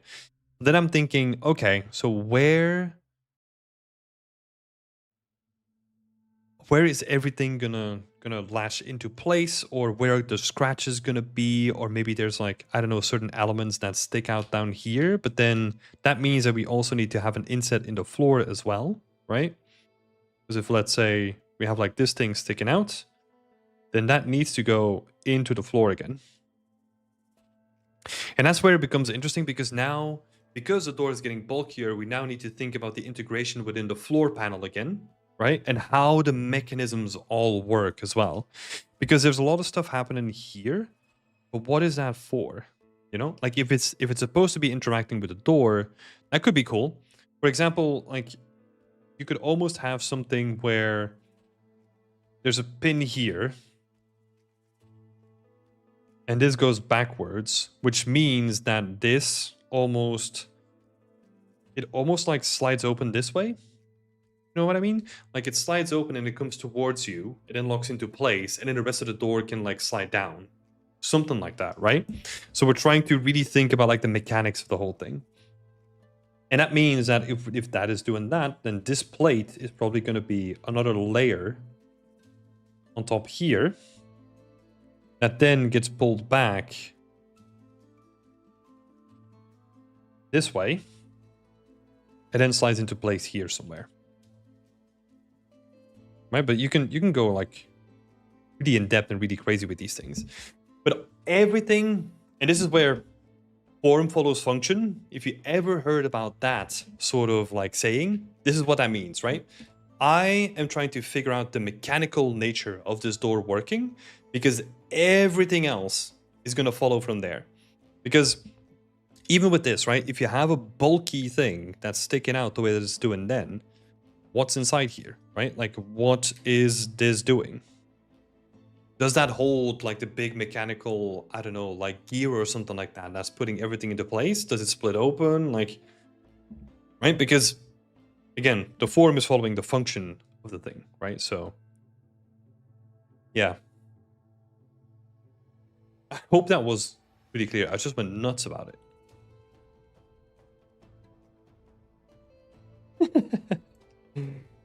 Yeah. So yeah, a couple of thoughts here is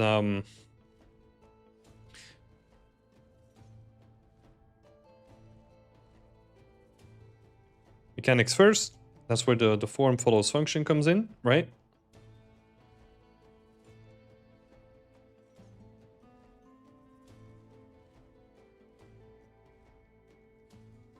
And then really play with like the depth of it.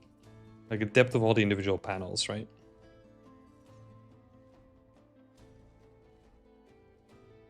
Play with the depth, and integration is also a big key.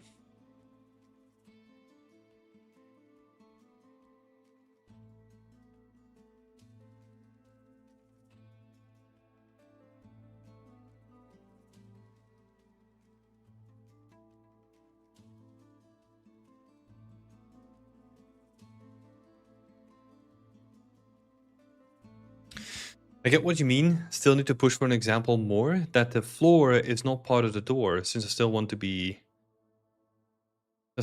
to make it a sliding door that goes upwards.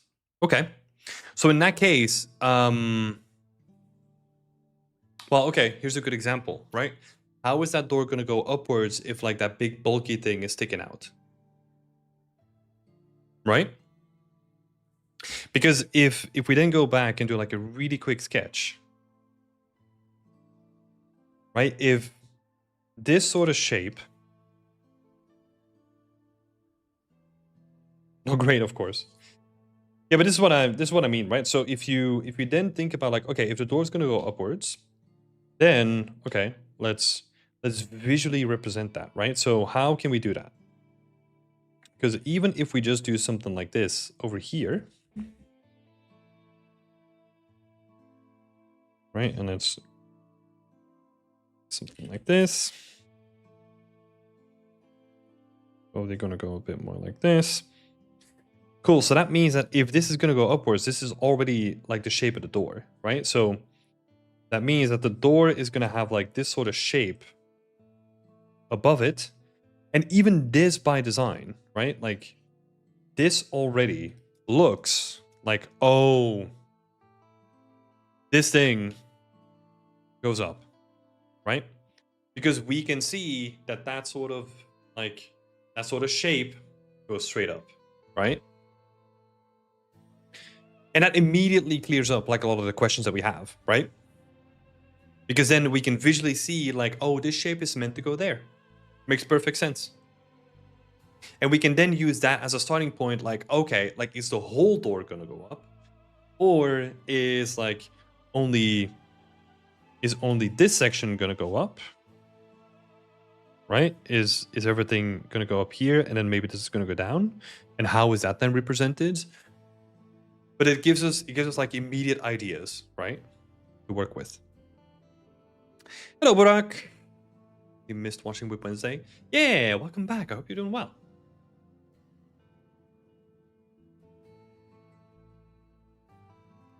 But yeah. This stuff is tricky, right? This stuff is really tricky. I was doing a sci-fi environment for the longest time. The reason why you don't see it on my portfolio is because I realized that I wasn't making an environment, I was designing an environment, and that's not what my job is, right? As an environment artist, I make the environments and I usually get the concepts and I can just execute on it, right? I just realized that designing the environment takes like twice the amount of time because you're trying to do everything from scratch, you know, shape language, like you need to think about like all the functions, like all the wood panels, all that kind of stuff. Like these are all function well, right? This is not easy.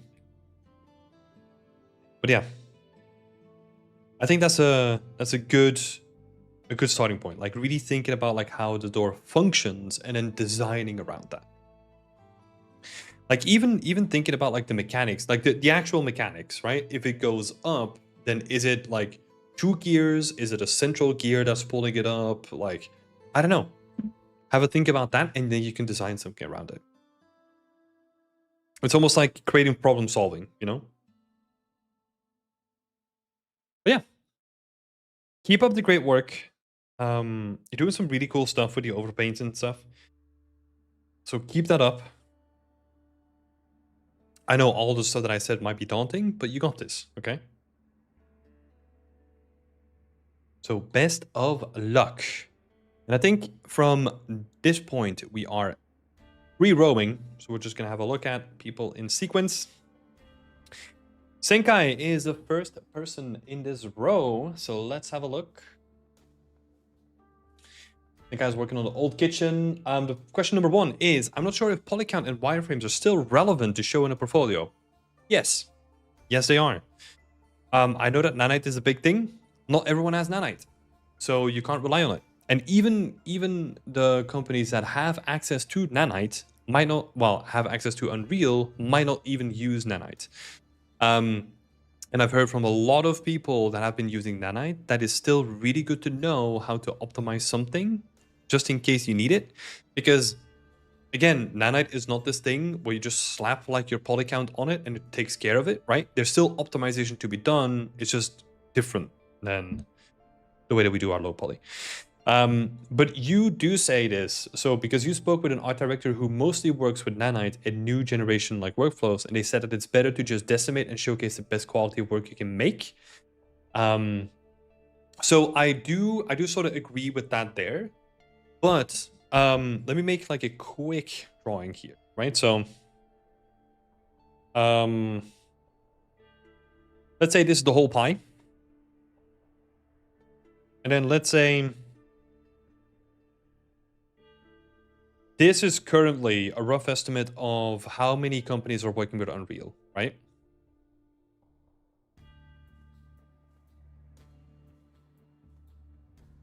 I don't know if that's accurate. I think the latest polls from a GDC was that like, I don't know, 50 or 60% of like companies are working with Unreal, but that's not sampling all the companies in the world, right? So take that data set with what you will.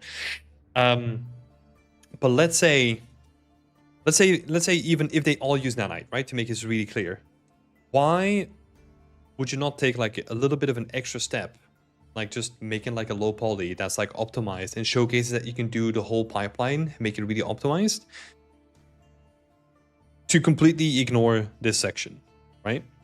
Especially now, if you're looking from like a hiring perspective, you want to maximize all your chances And I don't think you can leave just like 40% of the entire market like on the table. That's the way that I look at it.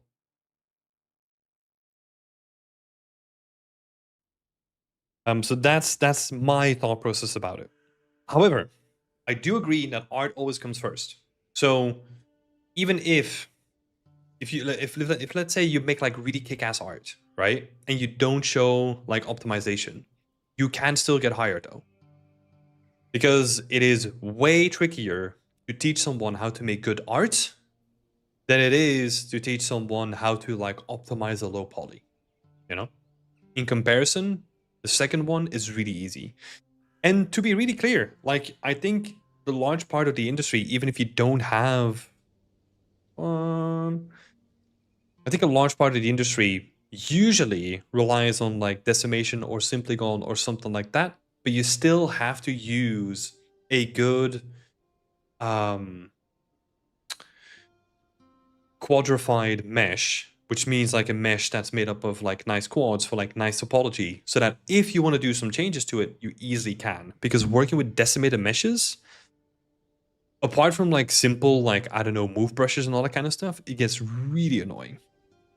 So long story short, still optimize, still make a low poly. What I would say for your scene, for example, if you are doing a whole scene, you do not have to do it for the whole scene though. And I think that's important, because what we're really after is you showcasing that you can optimize. That doesn't mean that you have to do it for your whole scene. So in your case, I would do it for like a prompt that you're going to do a breakdown for, and then just leave the rest of the prompts just as like decimated models where you can basically do whatever you want with them, right? Because if I see you like optimize like one asset and the asset looks really good and it's interesting from like an artistic perspective and also optimized, that's all I want, you know? I don't need to see 10 assets going through the same optimization routine, you know? Let's see. And then you asked like a follow-up question here as well, like, would it make sense? And I think the way that I understood this is if you want to combine nanite elements with low poly elements, right? So let me make sure that I've read that correctly. For the China cabinet, I've imported the decimated high poly into Maya, where I took out segments that have some depth information and welded them into my low poly that I've already made. Would this be a good workflow for all my unique assets, or is there a better way of doing this? If you are talking about like doing things like this, that would work.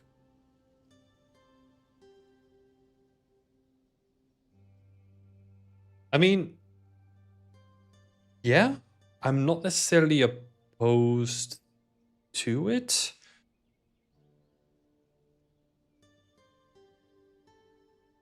Yeah, I'm not necessarily opposed to that. If it's not taking you too much time, no. Yeah. Yeah. I'll say I'll allow it, I guess. So this is slightly different from what I thought you were saying. Just to elaborate on what I wrote here, I thought you were combining like decimated pieces of I thought that you were combining decimated pieces that would be built for nanite into your low poly, and then you're doing a combination of nanite and low poly, which is probably better to just like stick to one case. There's a couple of questions in the chat. So about decimated meshes, can they also lead to bad UVs? No. Not necessarily. I mean, they are trickier to UV, but you can still UV them, right? So that's more down to how you split up your edges, and make like UV islands. How about the shader? If it's too narrow triangles, that might be a problem. Yeah, that's something to take into account. And there's also like another thing, as in the shading, right? Because sometimes like the issue with decimated models, especially if you want to go very low poly, is that if you have like a large face, it will triangulate it in a way that you weren't expecting it to be triangulated, right? So that might cause some like weird shading issues. So that's something to keep in mind, but I mean, that stuff is like pretty easy to check, I would say. It's going to be very annoying on very complex models, but yeah, it can be done. Regardless, it's good to know how to optimize regardless of using a tool. If it breaks or doesn't, then it's good to showcase and know what works. Yeah, I mean, I agree that it's good to showcase like how to optimize, right? Because if you think about it, this is almost like fundamentals of like 3D art, like how you do topology, and if you can make like clean topology, and if you know how to like route your edges so that you can make like nice clean selections and all that kind of stuff, right? That is going to help you a lot, because the amount of times that you do like a ring selection and you have to depend on like where the ring is going to be selected, right? Can be really helpful in like just speeding up your workflow at a minimum. And also, yeah, the biggest thing to me is keeping meshes editable for as long as you can, right? Because let's say, for example, we are working completely destructive and you get handed a triangulated mesh and then you need to do some additional work on that mesh. Especially if it's complex, you might have to start from scratch. Because it is so tricky to work with like any triangulated mesh, especially when it's complex, that is honestly, in some cases, not even worth doing it, because it will take you so much time to do it.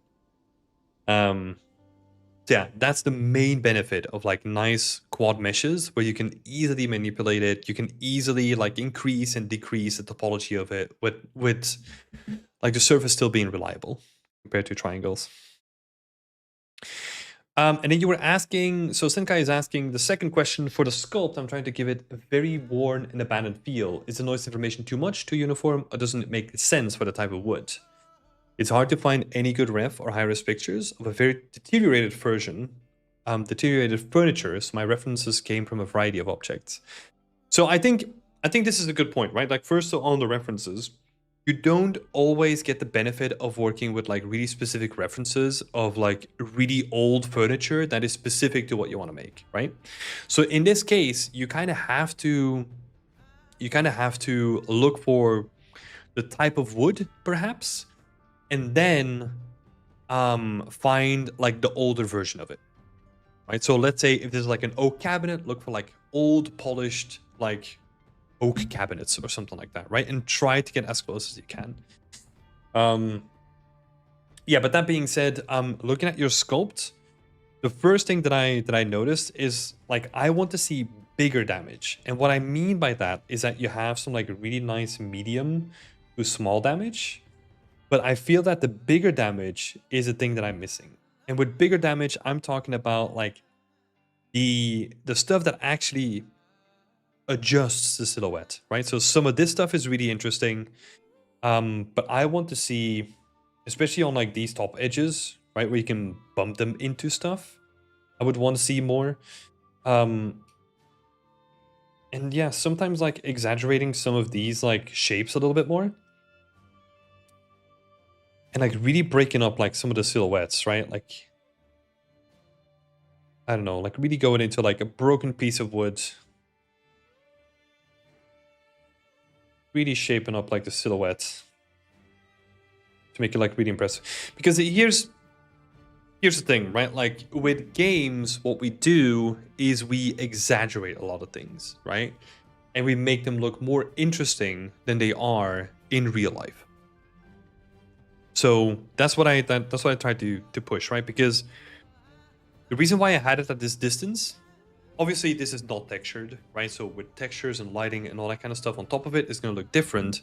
But from this distance, you could not even make out that it's like damaged, right? So that is a good test to do. If you put your camera roughly at like a long distance and you don't recognize that it's damaged or worn, then that means that you need to do like bigger passes on it. And obviously, there's another thing, I'm gonna bring it up again. Everything is straight, right? Like if this drawer is like, I don't know, again, we're exaggerating, right? But like, let's say this drawer is like sort of crooked in it, and then this window here is also just like crooked in its frame. And then this one is like slightly open, but also like crooked in its frame. That has like a completely different look to what it has right now, right? So for the big damage, focus on the silhouette.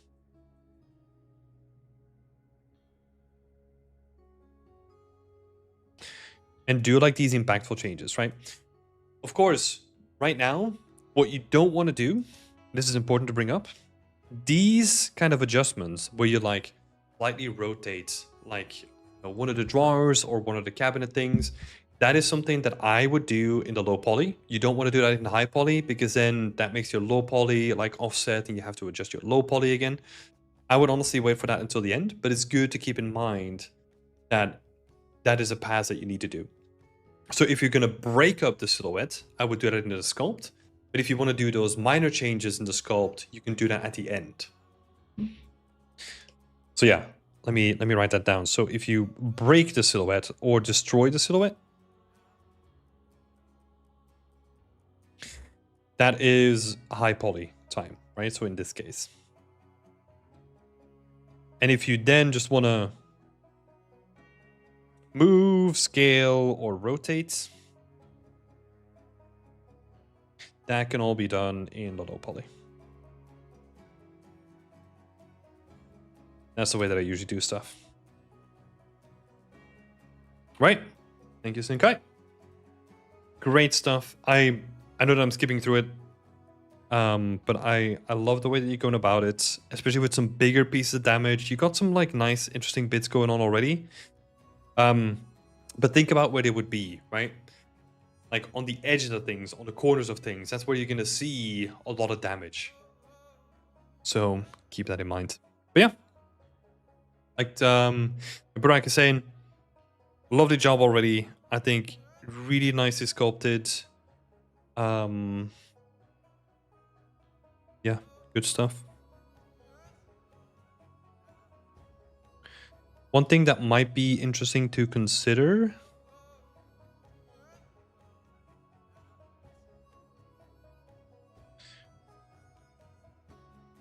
How would these actually go? I think these would go this way. That would be thinking about like manufacturing lines, right?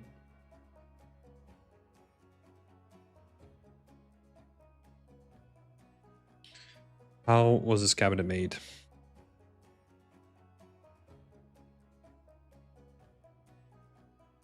Right. Cool. Thank you, Senkai.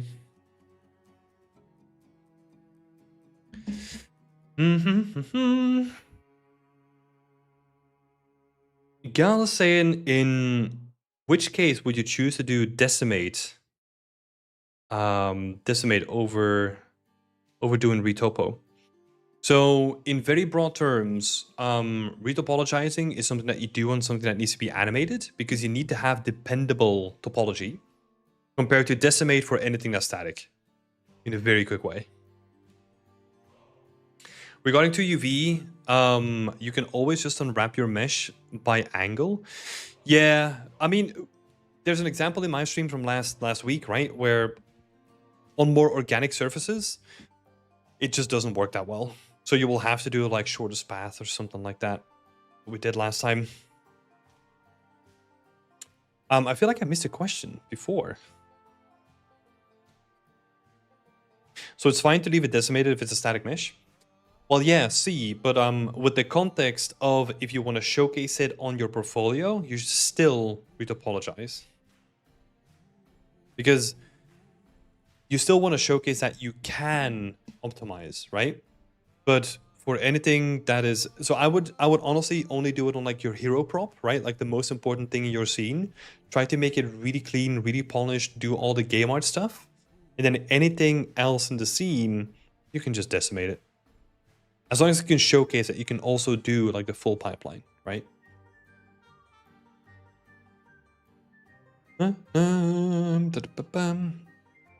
Oh, sorry. I think sorry, Abstract Dog. I missed your question before. Thematically, What's a good area worth investing modeling study of? Let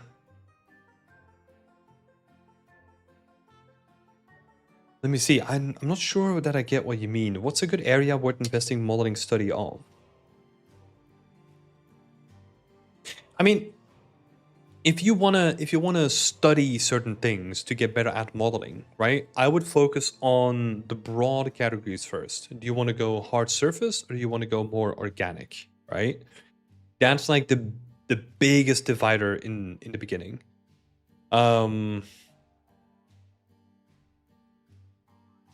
Yeah. Because there's so many different ways, right? Like for example, if you really like making trees, then you're almost not even thinking about modeling. Then it's just a procedural tool like SpeedTree that you're going to be using, right? So it's like, first of all, decide if you want to go hard surface, and kind of like there's so many pathways that like branch out even from that decision, because you can go into vehicles, you can go into hard surface, weapons, sci-fi, you know, that's all like hard surface. And if you go organic, then it's like, yeah, you can do rocks, you can do foliage, you can do, I don't know, if you even look at the weapons from like Warframe, for example, right? It's just, yeah, that's like technically hard surface, but it's also super organic. So it's like, yeah, there's so many different things to go in there. Yeah, feel free to follow up with another question if you want.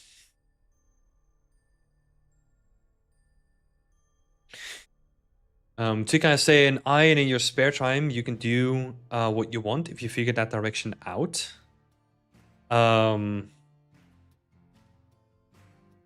Sorry, I was already reading your question, Fair. We'll get to that. In your spare time, you can do whatever you want if you figure that direction out. Yes, I think honestly those two, your comment, Tika, and your question, Fair, because you say like, oh, if I want to do everything, like weapons, trees, characters, etc. Short answer, you can't. That's very short, but that doesn't mean that you shouldn't. In the beginning of your exploration phase, right? Think about like your first year of uni, never touched 3D. I'm speaking about myself here, right?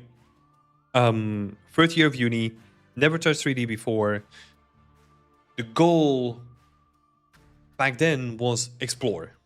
I want to just explore different things, right? In the beginning, that's going to be very straightforward because you're just going to start out with like just modeling, right? You're just modeling stuff and you're just trying out stuff and you're trying to get shapes, shapes in your program, right?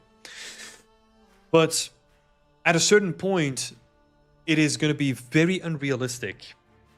If let's say you continue to not pick a thing that you want to specialize in, it's going to be very unrealistic for you to then get good enough in any of those individual skills for you to then get a job in the games industry.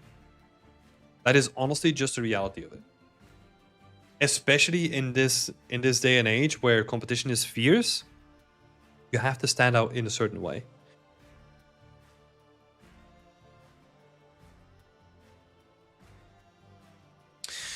I meant it after finding a job. I mean, a day job can be an environment artist, but when you're doing that, the space is free to just toy around. Yeah.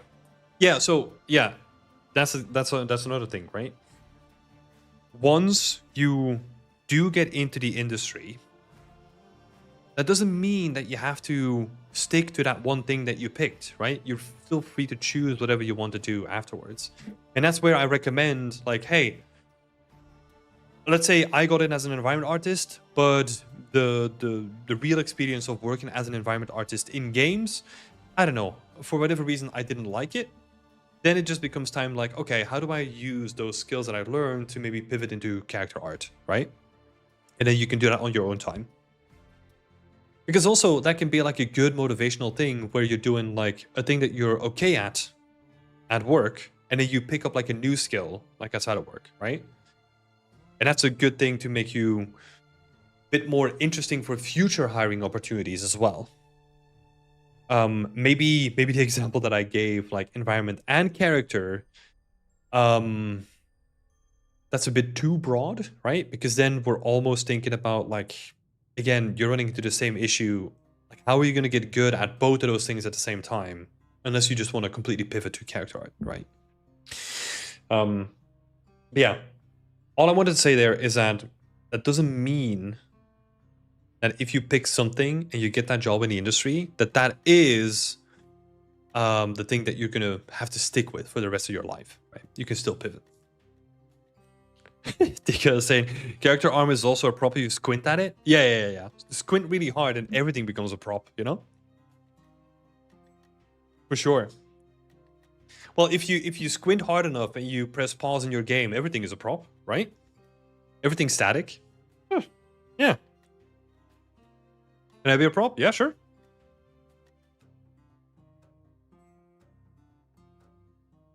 Everyone can be a prop. Let's see. There was another question from Gal as well. So, is it okay to put on my portfolio different styles like stylized and realism? Same sort of thinking applies to different styles, right? If you think about it, companies hire for specific styles. Or like, should I say this? Because they don't necessarily hire for specific styles because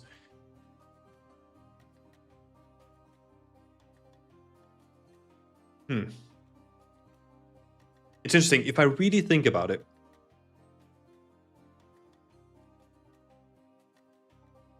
so I was gonna say that companies don't really hire for style because that's not how I got into the industry. But I don't think that's still relevant now. Because, for example, my stuff was more realistic, and then I got hired to work on Planet Coaster, which is like a stylized game, right?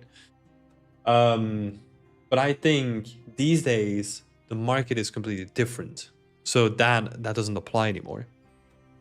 It's again going to be a thing where if you showcase, let's say that you can do stylized and realism to the same degree, like evenly well, you are not going to be as good as someone who specializes in stylized or someone who specializes in realism, right? So that means that a company who's going to hire you, it needs to be able to put you in a position of flexibility. And if you think about most game studios, they're going to be focusing on a single game or at least like a relevant style within multiple games within one studio, right? And even with like an outsourced company, you are going to get hired to work on a specific project with a specific style, right? So that's why the recommendation is always to focus on one thing. But again, in the beginning, experiment, right?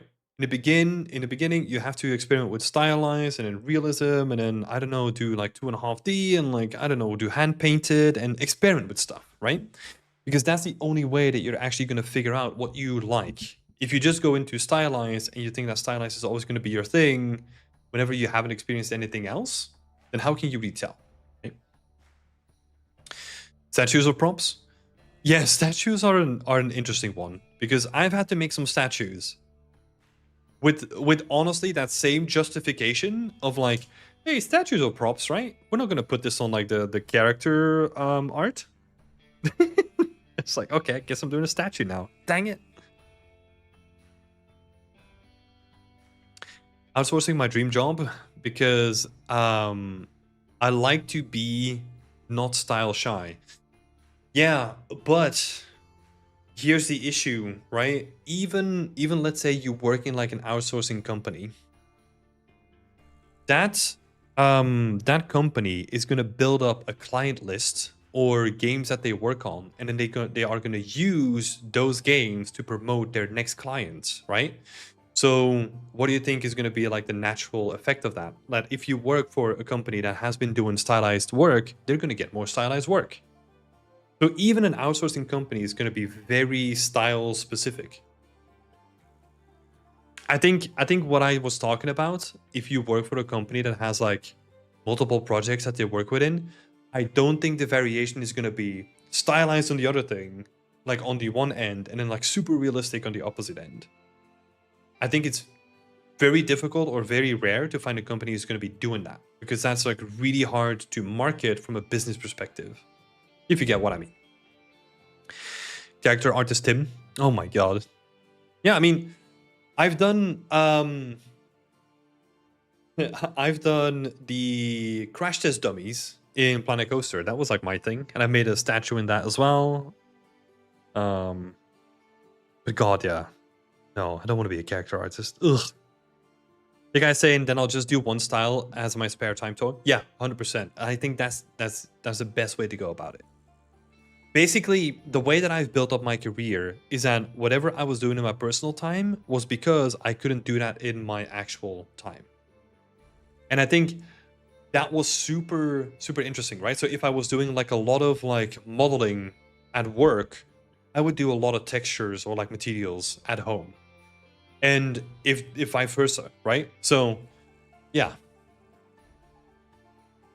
Victoria saying, I'm curious how the transition works then. If you're a mid-level environment artist, but then switch to character art, does it mean you'll have to be a junior in the character art job?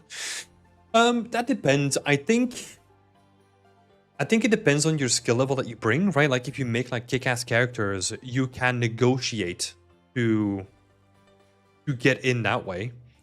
If you do it, I would say, well, I would say brutally honest, like a company is always going to try to get you as junior, even if you were a mid-level before. So be prepared for that. But I think you just have to be strong in your shoes and then say like, hey, look, I bring all this environment art experience, which is something that a lot of character artists don't have. So I can be the bridge between the two while I'm building kick-ass characters. How does that sound, right?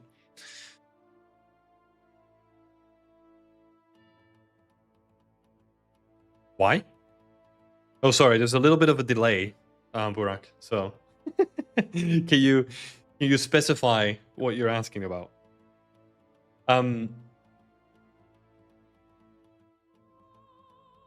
Yeah. Gal is saying, when you send your portfolio to a studio, how can you stand out the most?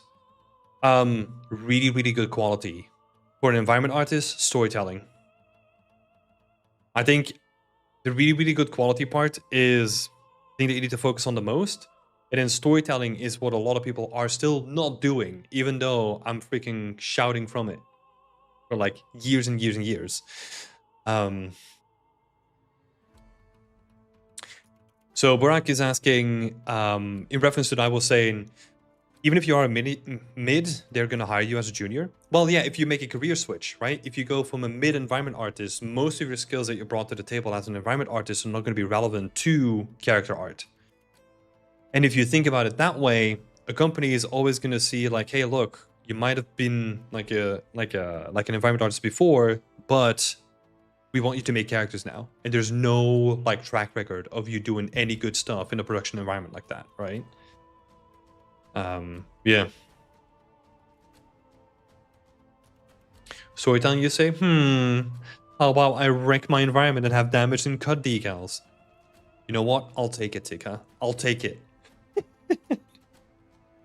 Because, I mean, every environment can be broken up into like components that add to your portfolio, right? So in your case, what you are trying to showcase is designing your work, right? So you, at this point, the environment that you're making is to showcase your skills in designing your own thing, while also making like hard surface elements on top of it, right? So, I mean, it's a stupid example, but let's say you apply for like a foliage position, they're going to be looking at that and being like, what? That's weird, right? So you can kind of break like everything that you do for your portfolio into like, I don't know, little skills or little points that you put into a bucket that will add to your bigger portfolio bucket.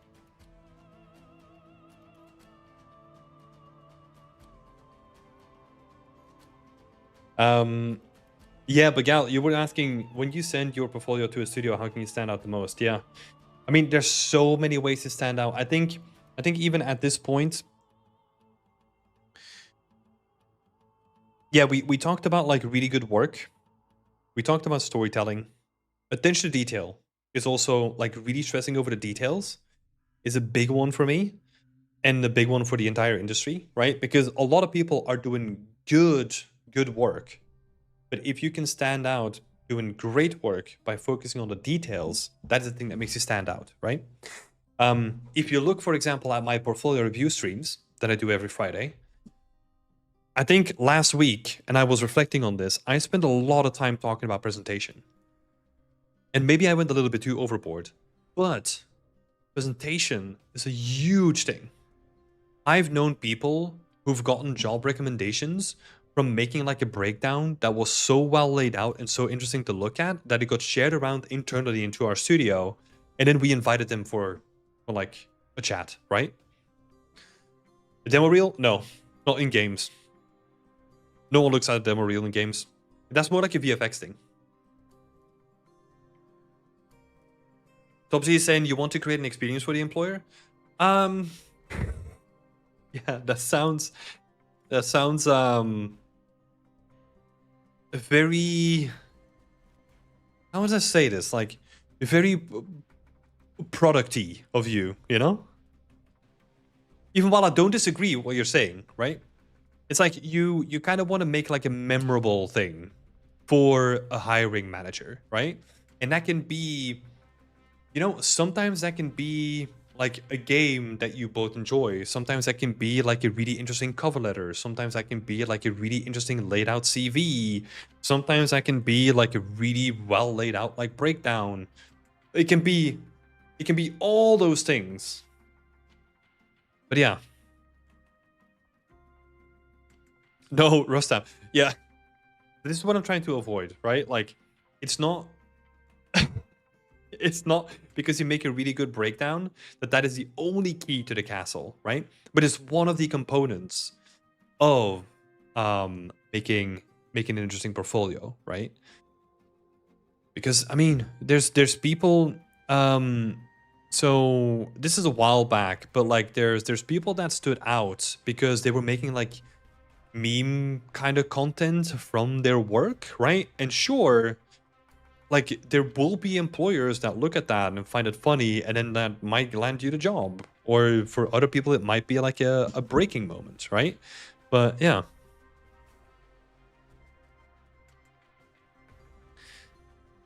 You meant showcase? No, I mean, if, in reference to your demo reel, it's just your portfolio, right? Like your art station, that's all that matters. 90% time on breakdowns, 10% on art.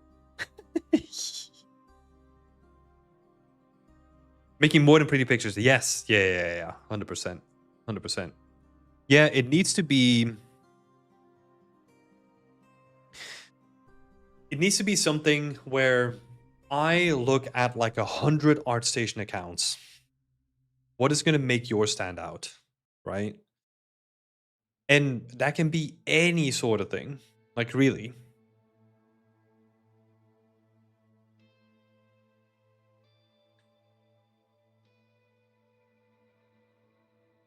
Oh, Burak is saying, I'm working on storytelling. I can't wait to show you guys. Let's go. I'm excited.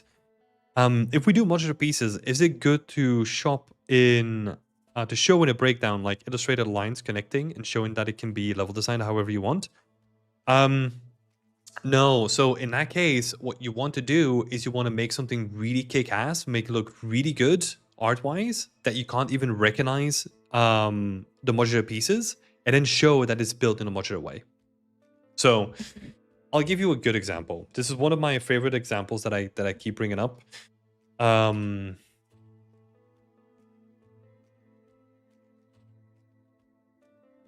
Let's see if I can quickly find it.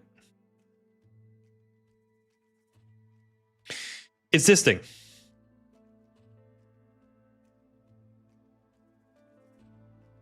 Right? So let me bring it in view a little bit more. It's this environment. I think this is a great example. This is fully modular, but it doesn't look like it. And I think that's the point, right?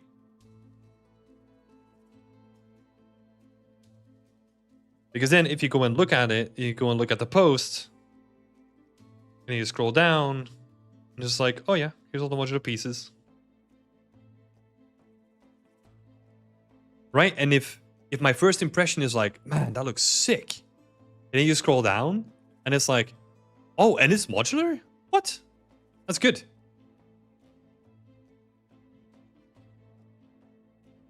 But it's also because it's like cleanly presented, you know? Like it looks really nice, but it doesn't look or feel modular. And that's, whenever you're building modular stuff, that is the goal.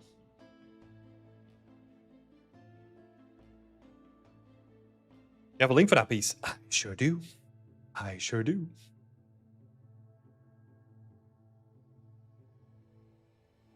This is a game development studio called QLock.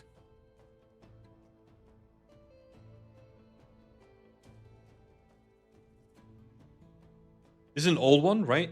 Yeah, I can't remember from when it was. Saved. Let's go. I saw Romain Durand give recommendations in terms of what to show in a portfolio. It was extremely interesting. Oh, interesting. Fair. Could you... Is that like a link that you can send me? Because that would be interesting to check out. Because I will probably make like a video at some point just saying... just going through like my portfolio recommendations.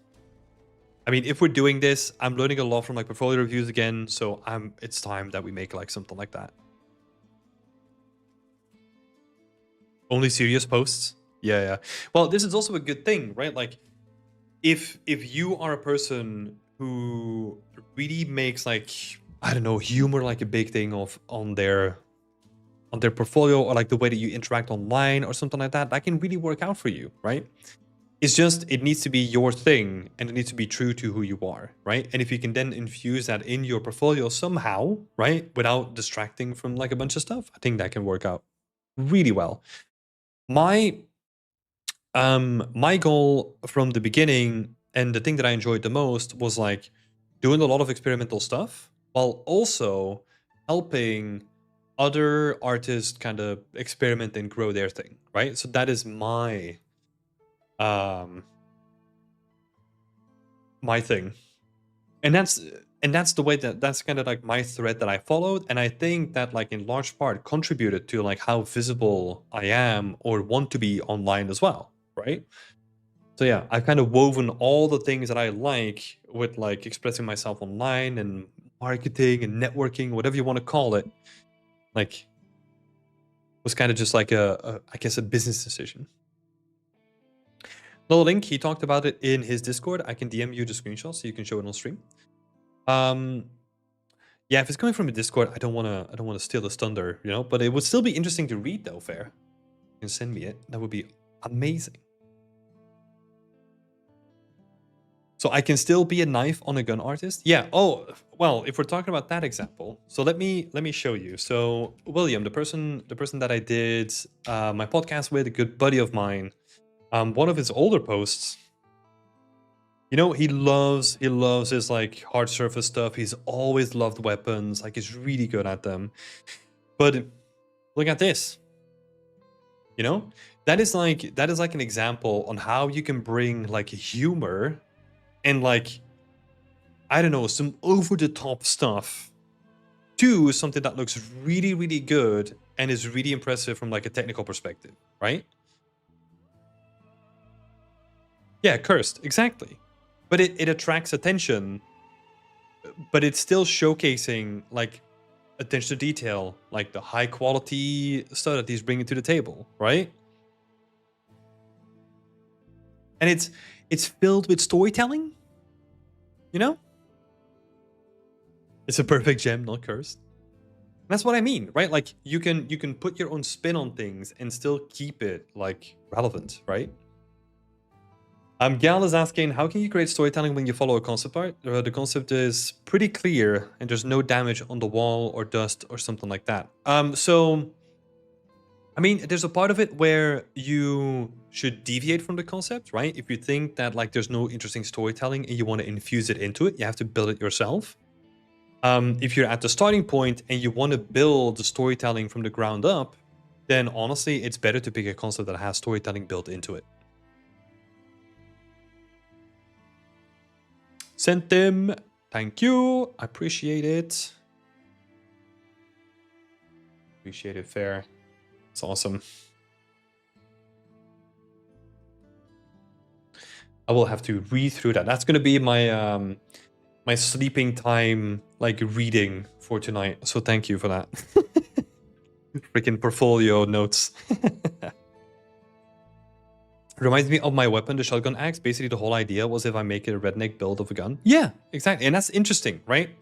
That's interesting. It's filled with character, it's filled with uniqueness, and it's yours, right? It's not something that I would ever build because that's not my thing. And sometimes like doubling down, especially now, on what makes you unique is gonna make you stand out more, right? Okay, let's do some more feedback. Thanks for the good questions. Still feel free to ask more questions. But yeah, some good topics. Love it. Next up, we got Jake.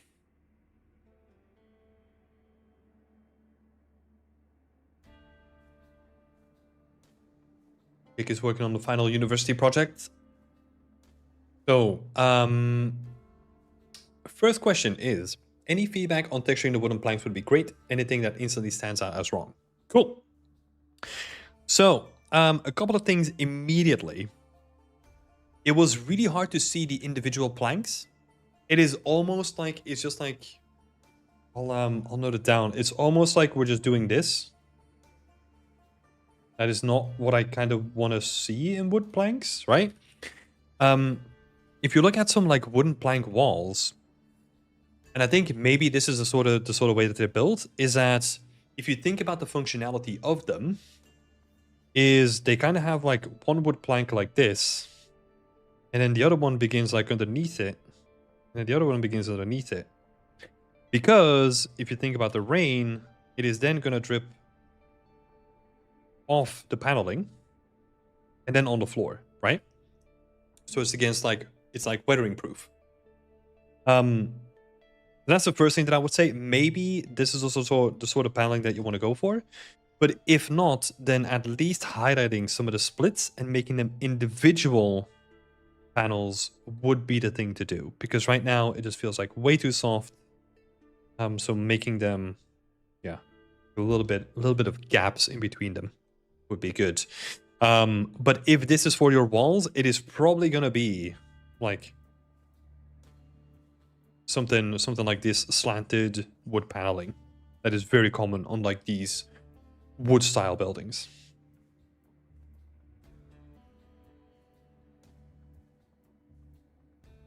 And it's again like, this is where the function of it, the function of the wood is to protect it against the rain. So that's why we built them slanted and overlapping on top of each other, because that like lets the rain off.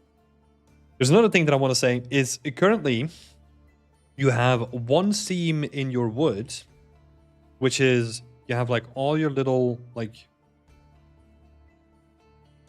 what do I call it? Nails. Oh my god, it took me way longer than it needed to. All your nails, and like the seam is going to be one long line. Again, that's not how wood paneling is built, right? What you're going to see is, instead of having this like one seam that's like on the edge of your tileable, is you're going to have like this more organic seam going on. Because think about it again, like if you cut down a big piece of wood, like sometimes you'll end up with shorter and longer planks, and then you build like a whole wall out of them, right? So this is like a more natural pattern. It's going to look way better. It's going to read way more like a wall. And this might be interesting because, I mean, this one is kind of showing it, right? This weird little offset. But also have a look at just like full buildings, right? So that you can recognize like how those things like actually work on the patterns, right? Because I think it's going to be either a case of, okay, it's going to span the whole width, and then maybe they do like a transition with like beams in the middle or something like that. Because if you think about like, I don't know, like a wall that's going to be like 10, 15 meters long, is going to be very hard to find like a bunch of planks that are going to cover the whole thing, right? There's going to be a seam at some point. So yeah, that's the two biggest things that I would say. I think the pattern still feels like pretty uniform in terms of like how consistently deep the grooves are, you know? I think it's better already. But it could still benefit from just, yeah, more pinching and more variation in the thickness of like the little seams. So yeah, let me add that here as well.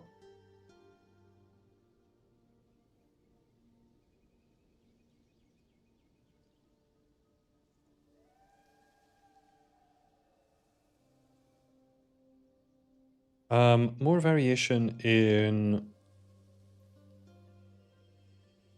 veins. Cool. And then the next question is all about the bricks. So for brick feedback, first of all, is more silhouette breakup. Right now, they look like cubes with just like a little bit of edge damage, but the actual edge damage doesn't affect the edges of the bricks, right? So try to cut them up and make them a little bit more organic. And like, don't be afraid to like cut up like big sections as well. Because if you start looking at like some older brick walls, you're gonna see that a lot of them are destroyed, have like very different sections in them. And especially in your case, an old building like this, you're gonna see a lot more stuff like this compared to this, right? These are like relatively new bricks. You probably want to go for something more like this. I've got a tip for you as well. So it looks like you're going through them and you're kind of sculpting them all uniquely, which I think it's okay to just like sculpt 5 to 10 bricks, start reusing them, like build the whole wall out of it, and then just sculpt the ones that look repetitive. That's like way quicker and way easier to do. It's gonna speed up the whole process. It's gonna speed up the whole process. So yeah, sculpt like 5 to 10 bricks, scatter them, make a wall out of it, rotate whatever you need to do, and then resculpt the recognizable, repeatable bricks out of it, or add more damage to like certain areas. Cool. And then also add damage across the whole brick. So what I'm talking about is this sort of stuff, right? Where you have like a brick that is so damaged that you can see that it's just damaged the whole surface. Now, what is going to be interesting is you are going to be, my recommendation would be to test quicker so that you can actually see how repeatable or repetitive this tileable is going to be. Because you're doing the sculpting tactic, so that means that whatever you add more destroyed pieces, you got to see how it tiles on a bigger surface, because you might end up in a situation where you have too many repeatable patterns just from like one image. So test it out as quick as you can, bake it down. You don't need to worry about the grout and all that kind of stuff for now. But yeah, try to do like test bakes and test runs of it. Yeah, but that's it. Thank you so much, Chick. Good stuff. Right. Guancho is working on presenting their work, and I just went through it really quickly. So let's have a look. Let's see what the questions actually are. I worked mainly on the presentation for the breakdowns, including the props and the materials I made. What do you think about them? Is there something that's not worth showing, and can it be presented in a better way? So you have like a whole bunch of images here. So we're gonna start out with this little section here. You basically have your main image on the bottom left. Then you have like additional screenshots like next to it. My main question is, what's the difference? Right? Because if your environment can't support like multiple screenshots, or like, I don't know, you don't have like really interesting like detailed screenshots for, let's say, like the table or something like that, that is showcasing me like an interesting different perspective, then honestly, I don't think you need to do any additional screenshot at all. I think your main screenshot looks really nice. The other ones is just more of the same thing, right? So I'm going to be very brutal here. I'm going to say we don't need all of these, but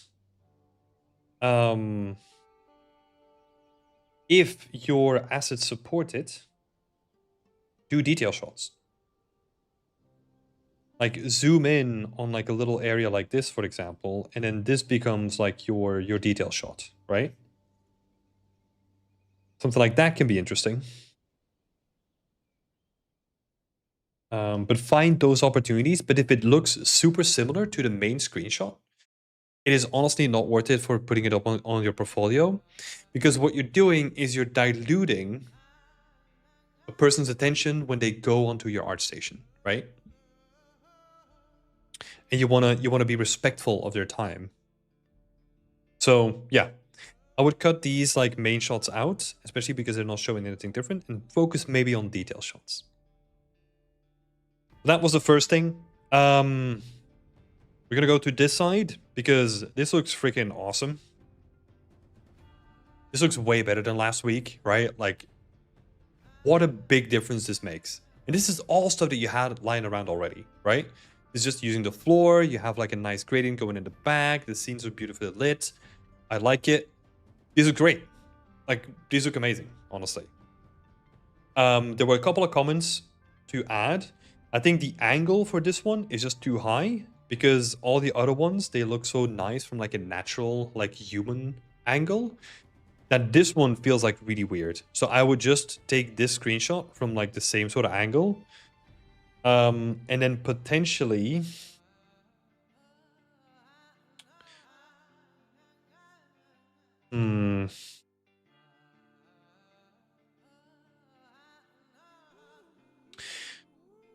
I would potentially cut out curtain. Well, I don't know. You can keep it there. I would just fix the angle. There was another thing here that this is like really nicely presented. Can we use this thing, this screenshot? Can we use that for this one? Because this breakdown, it's okay. But I think we can make it look better if we can then have like this beautiful screenshot down here, where you then showcase like, hey, look, this is all modeled and mesh decals and all that kind of stuff. I think that's going to be presenting way better and way more interesting than just having it in like a black void, right? Basically the same comment that we had last week, right? When you were trying to do your prop presentations, we need to get them to the same standard, your same new and higher standard as the other ones, which are looking really, really good. Cool. Same thing here. I honestly, with these ones, I would not present them out of context. Because I don't really like them by themselves. I think they look great in the environment. So what I thought about is maybe this could be your detail shots, but I'm thinking like, okay, let's have a look at them in the scene and then maybe pretend like we have a flashlight or something so that we are in the scene and we're shining a light up to the ceiling so that we can actually see a detail shot of it. Because right now, this just doesn't look great in terms of presentation. So I'm wondering if we can embed that into the style.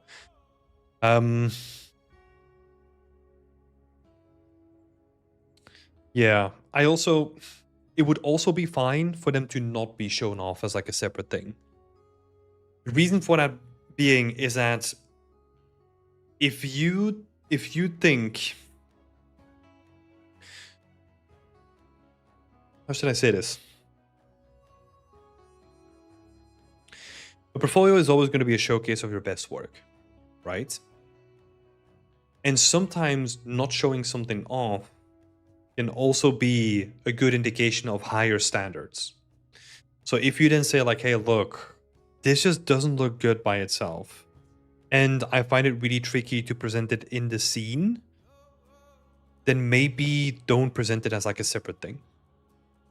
The same thing happens here, right? So this kitchen works perfectly for the scene, but it doesn't work for an individual showcase. Because what this highlights is that you didn't spend any time modeling the sink. You didn't spend any time like modeling or texturing the hood and the stove. The fridge is like super basic. A lot of these cupboards are like really super basic as well. And I think this, if you showcase this, it would drag down the rest of the artwork, right? Because this is setting a high bar for yourself. which is good. We want to keep that high bar.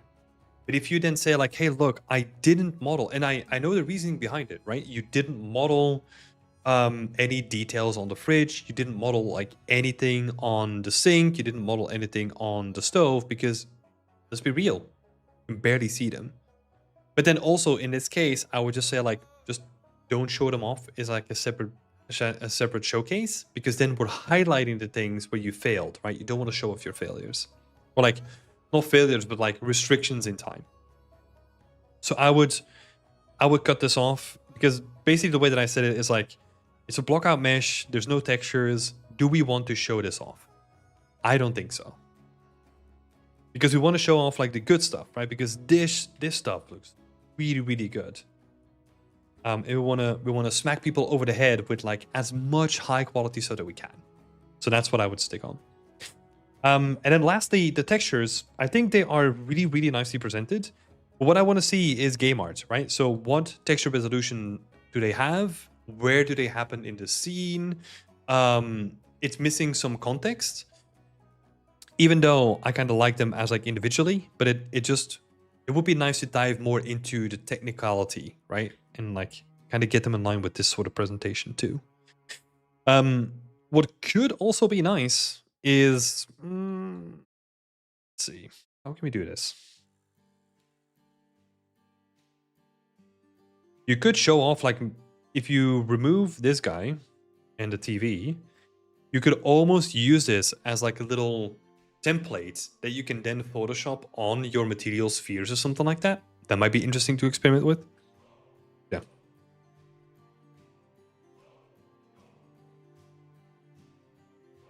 Just an idea here.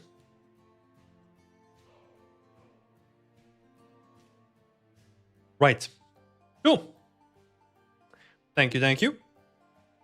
Next up, we have Megval, and then we'll get to your question, Top G, right afterwards as well. Megval, let's have a look. So, how did the wood trim elements work? Currently, I blended in some wear using Baked AO and Vertex Color. I'm most likely going to be using this on some of the more visible planks. Yeah. Makes a lot of sense. The worn areas look really nice. So that's what I said here. I think that works like really, really cool. It is missing some like wear, and not wear, but like, you know, like dust and grime buildup, like weathering, because it looks like really clean. So that would be something to think about. You can do some like AO based wear and tear, or like weathering, sorry, like an RGB mask approach. That would be something to think about. But then also like the other thing is, what is the plan for these hard edges? Because they do stick out like a sore thumb.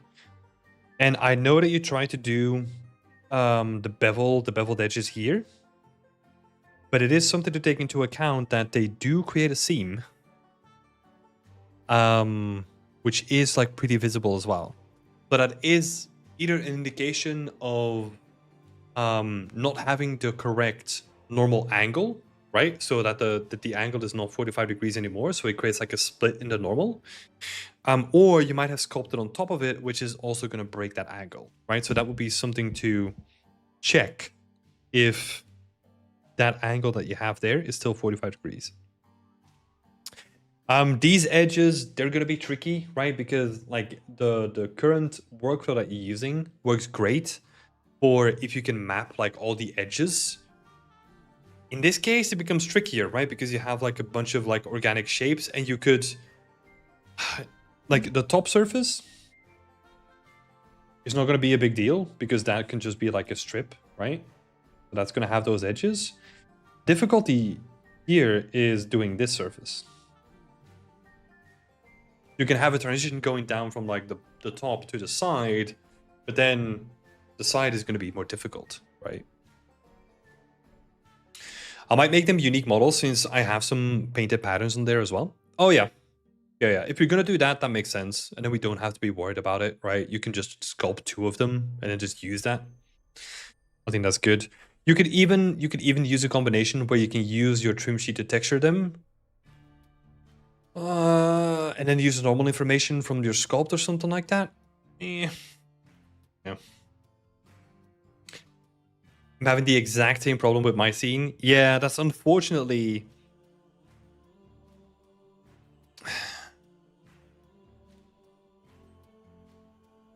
That's unfortunately a limitation.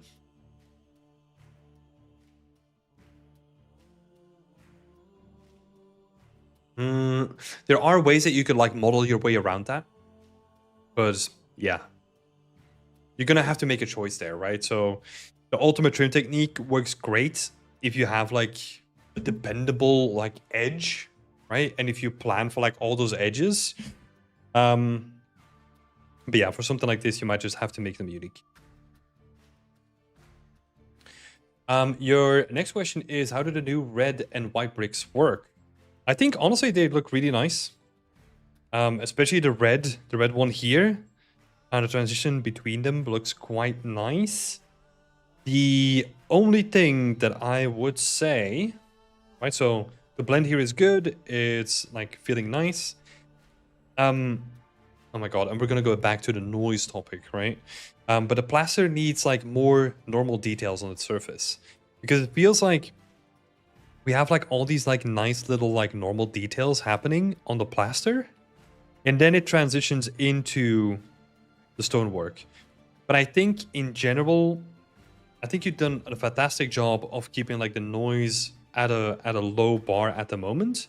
But I think it's time to explore like how we can increase like a little bit of it, especially on these tidables.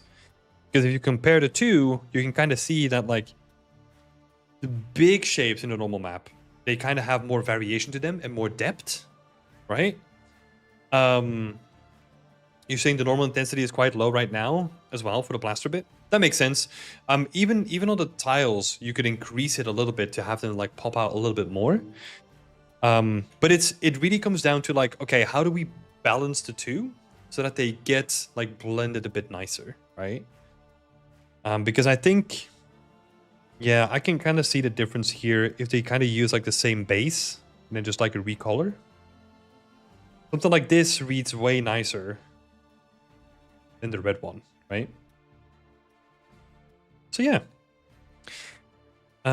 Yeah, so compared to the reference, we got like a little bit more noise happening overall, which is good. The other thing that I wanted to say about this blend down here is that it's really recognizable, right? And it might be... This is a case where if we increase the normal map on the grungy version, it might help blend with the non-grungy version, right? But right now, the difference between them is so big that the transition is really, really striking.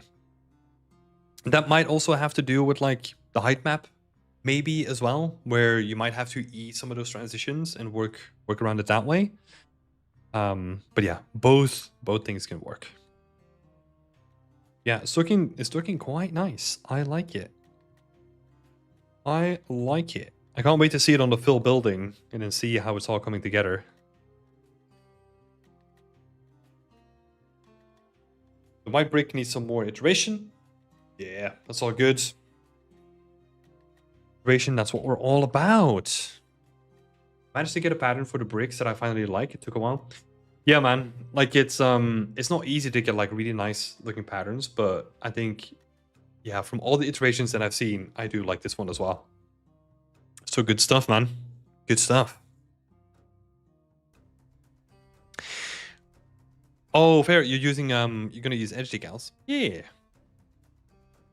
That is also a good idea. I'm just trying to think like what else you can do in these situations. I think honestly, for if you have, I don't know, like one asset or maybe two, you can sculpt them uniquely, or I don't know, maybe make like an atlas with like a couple of assets, right? But yeah, if you then need like a lot of breakup on a lot of buildings or like a lot of elements, then like edge decals could work. But again, you're reducing artistic overhead, but you're increasing technical overhead, right? So it just depends on what you're good at that point. But yeah. Thank you, McVal. And then last one for today is Hjalmar. Thank you for your feedback last week. Helped out a lot in fixing the composition and figuring out how to approach the wooden kit. Do the composition and lighting. Cool. I'm thinking about how to handle the groundwork. Okay, so here it is. Like, I was actually quite surprised when you said this. So you said, I think I want to have it like yellowish grass with like mud and puddles, which is basically what we're seeing here, right? I honestly just straight up assumed that this was going to be like freaking swamp water until, yeah, we're in the middle of the swamp. There's not going to be any grass or like anything in there, and it's just going to be swampy, murky water. Yeah, part of me. So, but I think you're saying this as well, right? So, but a part of me is wondering if it's better to have it more swampy and have a lot more water. Yeah, because also logically, right? The way that I read this was, well, first of all, swamp water for sure. Swamp water all the way. The reason being is because the language of the building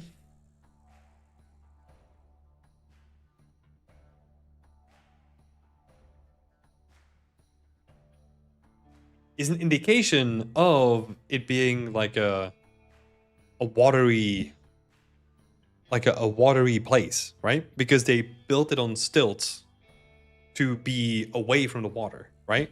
So if this was like, I don't know, like a bit of swamp water, like they probably would have built it like close to the ground, right? So the language of the building kind of hints at water at the moment, or is very stereotypical. So that's where the logic kind of like works in its favor, right? Because otherwise, if this just were to be grass, then it's like, I mean, like a bit of mud, like a bit of like swamp grass and all that kind of stuff. That's gonna look weird because it wouldn't build it on stilts otherwise, right? So I would just really, and this kind of brings up like a conversation, I guess, about like how stereotypical you want to go. And sometimes there's nothing wrong with like going with the expectations, right? Because people do expect this then, or like at least I did. I expected it to have like swamp water, right? That the whole scene is filled with water because that is our expectation with this building. And if you break away from that, then we break the expectation and it's going to look weird, right? That's where we get into like the uncanny valley and we get into like really breaking the consistency of the world. So let's keep it clean and let's make it swampy water. I'm not opposed to having like a little island or something like that, right? So let's say the majority of the scene is like murky swamp water, and then the section that they build up is like a little bit of like, let's say, I don't know, we see like a little bit of, let's say, ground over here, but then the rest of it is built on stilts. You can do like a combination.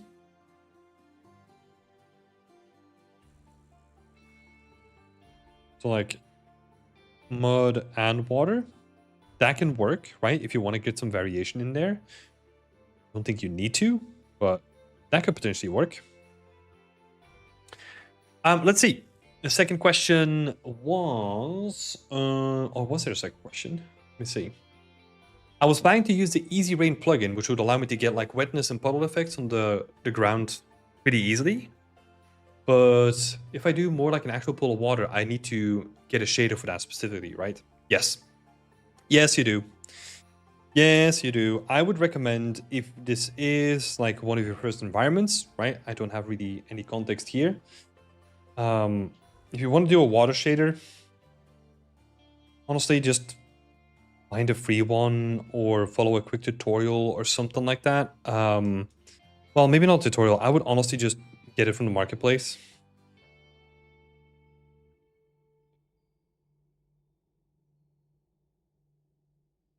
Because a water shader can get really, really complex really quickly. So I would say just get one from Fab. Make sure that you focus your time on the thing that actually matters, like getting the scene and the structure and like all the surrounding foliage and all that kind of stuff in order. And then if you want to circle back at the end and say like, hey, look, I want to make my own water shader, that's fine. But it gets really complex, as some other people in our community actually have encountered this week. So if it's not a key element of your scene,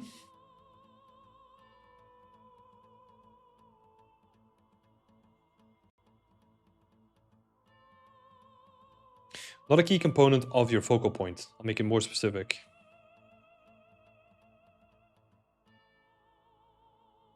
If it's not a key component of your focal point, right? If it's not important to it, not important to the story whatsoever, then it is, in my opinion, completely fine to at least use a placeholder or even use like a shader, because you know that it's going to be technically super complex and you don't want to get into like really deep and murky waters yourself while trying to build murky and deep waters, you know? Deep and murky waters. So yeah. I would say just make it easy on yourself, focus on the things that matter in the scene, and get it looking really, really nice. Right. And that was it for tonight. So let's switch it on over. Oh, McFile said use the cells node to get some random cracks in them. Let's go. That's looking good. Oh, sorry, Topji, you were asking a question. So I have a curiosity question regarding the demo reel. When creating a cinematic for an environment, does the focus of the cinematic change for a demo reel as opposed to an ArtStation portfolio? I've never made a demo reel, so I think that's a wrong question to ask. Wrong question to ask me, because honestly, like I've not seen that many demo reels in environment art or in game art at all, you know.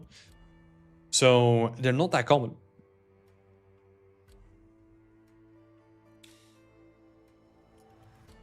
In my last semester in college, we have to do a demo reel, so I'm worried if I get pushed the wrong direction when being assisted in my cinematic. I mean, so a demo reel is more a showcase of like all the impressive stuff you've done, right? Whereas a cinematic is more just focused on like the storytelling and like the actual impact, right? So I would say a demo reel is like short, snappy, to the point, doesn't waste time, and just switches from like scene to scene. Whereas and also has like multiple things, right? It's not one environment, it's multiple things, and it's showcasing all the stuff you can do. Whereas cinematic is more focused on that specific art piece that then is trying to show you, you know, like the storytelling within that scene. Stranger is saying, I've been told by many mentors to not even bother with a demo reel for an environment art because they usually explain a bit. Demo reels are for animators. Yeah. Yeah, like 100%. Like I've never seen, well, I've definitely seen demo reels, but yeah, I would just completely ignore them. If I put myself in a hiring position, I would probably not look at a demo reel because they are probably too long and I can get way more information by scrolling just through your ArtStation than watching a demo reel for like 2 minutes, you know? It is very much a VFX thing, as far as I'm aware. Or I can see the value of like an animator, right? Because if everything has to move and you know you can showcase stuff from the game and all that kind of stuff and it looks interesting by itself, that makes a lot of sense to me. But yeah, for environment art, if most of it is just going to be static assets anyway, then yeah, I wouldn't bother with it. Just wish my college was aware of this, unfortunately. Yeah, but here's the benefit about like about the stuff that you're doing in college, right? Like most of it doesn't matter. So yeah, sure, you have to do the stuff that you have to do for getting the good grades, right? And then afterwards, as soon as you leave, you can just like delete your demo reel or whatever. And like optimize or like hide the stuff that you just had to do for college. Which is like a recommendation that I give, right? If you get like recommendations from a bunch of industry professionals to do like A, where like the college is telling you to do option B, you just do option B until you get graded, and then you do option A. Yeah, I'll say I need to make a demo reel as well for my college. Yeah, I mean, I get it to a certain degree because in the American, well, not in the American, like in large part of like the VFX industry, like they're widely accepted, right? And it's like standard to do like a demo reel. Plus, I also don't really mind that you have to make a demo reel in order to figure out how you can quickly and effectively showcase your work, right? Like that makes a lot of sense to me because it's almost like an opportunity to figure out how you can sell yourself in a really quick and snappy way using like very interesting visuals, right? So I'm all for that. It's just for environment art, it's still a bit of a waste. My headphones are cutting out again. No. So when you're applying to a job, you send your ArtStation? Yes. Or your personal website, which is then like linked to your ArtStation, right? I used to, well, I guess I still have, like, I have like my own personal website. Vastly out of date. It looks kind of horrible because I never really finished it. But most of the jobs that I've seen and most of the jobs that I've applied to myself, I've just used my ArtStation. The US educational curriculum is 3 years behind for the most part. It takes 3 years to review and approve the curriculum via accredited agencies, unless you're on top field for the school. For the top school for the field. Yeah. I mean, 3 years doesn't sound too bad, honestly. Looking at like the general state across the world for the most part. I was just lucky to go to like a really, really good school here in Belgium. And we don't even have like a thriving games industry. I wonder if it's the same in Canada. Yeah. I think in general that's like a burden of, especially in games. I mean, even if you don't have to, if you don't have the restriction, right?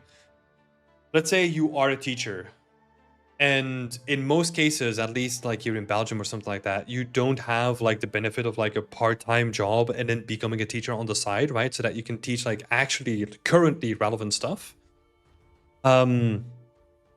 Whereas here, for example, you are just like a full-time teacher.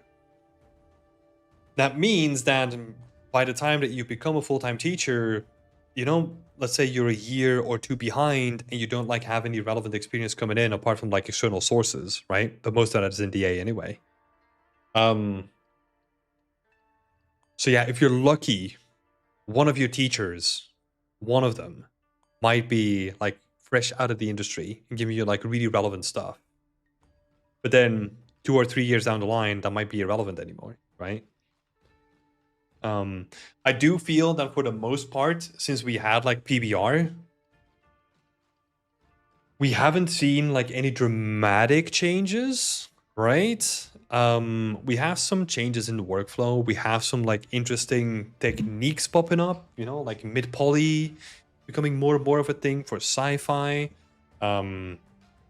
More stuff is getting done with like tilables and all that kind of stuff now, but yeah, it's not like there's like a dramatic shift between like non-PBR and PBR, for example, right? Where before we were encoding all of our lighting information into our textures, and now with PBR we don't do that anymore.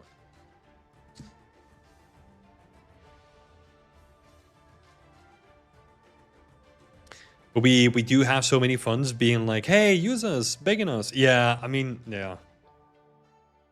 It is, yeah, the whole school system in a lot of countries is just like, we talk about it a lot inside of our community. Out of curiosity, if I have a good portfolio but don't have a diploma, can I still get hired? Yes. Straight up. I'll tell you a thing. Your diploma doesn't really matter when it comes to applications in the games industry.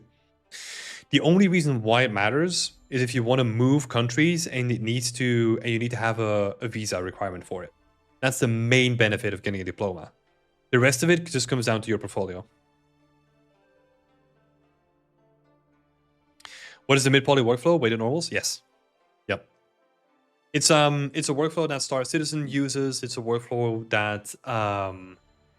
that Alien Isolation uses. Callisto Protocol, I think, used it for like a large part. Yeah.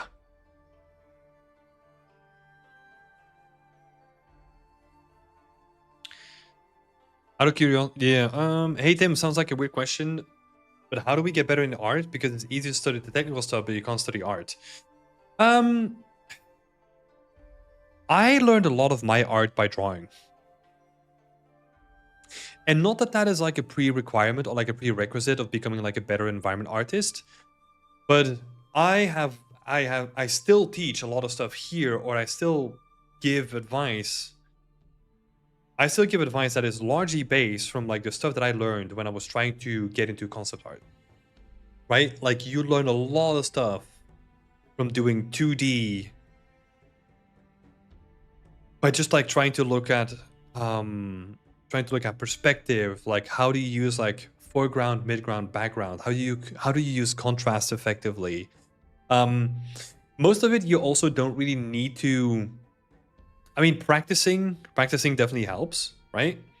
But if you can do it in like a passive way, as in you can go out and take photographs, right?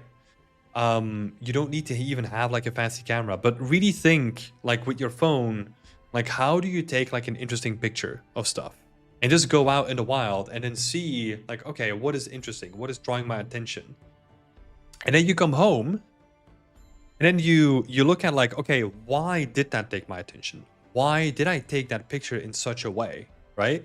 Because I bet you that there is subconsciously like a lot of stuff happening in your brain already that can be explained by fundamental rules. For example, you can have like your focal point centered in your scene, but that looks like kind of static, right? It kind of looks like it's immovable. It doesn't really it doesn't have a dynamism to it, right?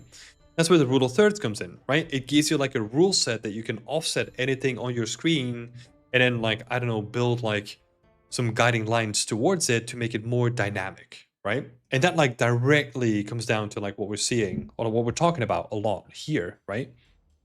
But yeah, I've learned a lot from photography to get good at composition. I think that's a great way. I think also just like looking at concept art and just seeing at what they do and how they do it and how they pull attention to certain things, and just looking at like, hey, this concept artist, I like what they do. Why do I like what they do? And really thinking about, okay, they use colors in this way so that it creates contrast here, so that I focus more here. And then how can I then use that in my own work, right? Because there's a lot of stuff that we can learn from like concept artists. But yeah, I think those are like the two like easily approachable things, right? Is just like do photography and like draw a lot, right? Because even if you have a picture in front of you and you say like it's like a composition of rocks, right? Like try to replicate or like try to draw, and you get like an appreciation of what you put on your screen in a different way. Because yeah, I don't know how to explain it. Like, but like you can almost tell people, like you can almost tell 3D environment artists that have like a traditional background, because they're way more deliberate in how they use their perspective, their proportions, their different separations between like foreground, midground, and background. And they're like one of my favorite artists that does this is Otto Ostera. And I don't know if he has a traditional background or I don't know, has like influences that come from 2D. But let me quickly show you what I mean. And I bring this up quite a while, or quite a lot, but like you can definitely see it. He's very deliberate in the way that he frames his art, right? So if we just look at like this image, for example, very deliberate use of layering, right? We can see you have the foreground layer, which is dark. You have the second layer, which is like separated by separate clouds and fog and all that kind of stuff, from the third layer behind it, which is then also separated with clouds and all that kind of stuff behind it, right? And those kind of practices, that just comes from having like a good traditional insight to me, where it's like, okay, how do I separate this plane from the plane behind it and really just That's coming from art fundamentals, right? It's looking at this piece and not even seeing the rocks or the houses or the castle, but it's more like, hey, look, I want to have each and individual like layer stand by itself. How do I do that, right? Because the content of the layer has like, sure, it plays a role, but how do you separate those layers like makes a bigger point. And again, we can see this thing here, right? Like, it's really easy to traverse. Same sort of principles. So yeah, I think there's a lot to be learned from that. Yeah, he also wrote about it too, which is pretty cool. I've not actually looked at these. 9 years ago, oh my god. Yeah, see, he was talking about this from like 9 years ago already. Yeah, see this stuff. Shape language, contrast, like all this stuff is like super important. But yeah, hope that was helpful. So we pick up the last question, and then it's time for me to leave. If I got it right, mid-poly mesh is basically a mesh with details with tileable texture on it. I hope I'm not wrong. Yeah, so a mid-poly mesh is like a really simple mesh where you have like the bevels actual in geometry. And then you add additional details on top of it with decals. So yeah, let me see.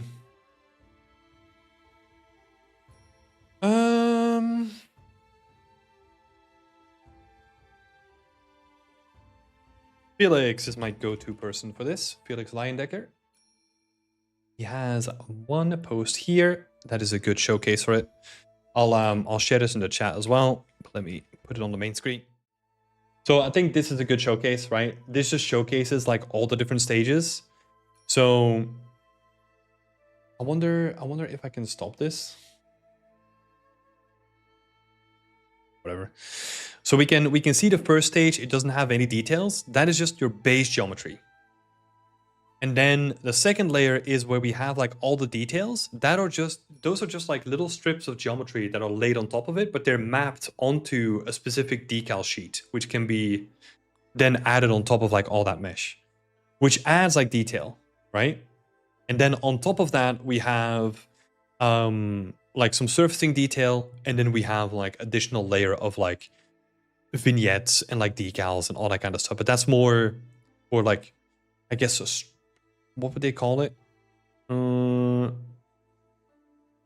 Yeah, projected decals. So you have geometry decals, which are like embedded into your geometry, right? Because they are part of the mesh. And then your projected decals are, in this case, I don't know. I'm assuming that he also added that into the mesh, but they're going to be projected instead. I don't think he's going to be hand placing those. But yeah. That's about it. All right. That being said, it's time for me to head off. I wish you all a nice evening. I will also update our latest portfolio reviews. I will put them on the website. And then also for tonight, I will put all the Whip Wednesday entries into your individual threads as well. So people that are new, go check out our community. It's lovely. We're looking forward to seeing you there, especially if you want to learn more about environment art. So thanks all for coming here. I hope you have a nice evening, and we'll see each other on Friday.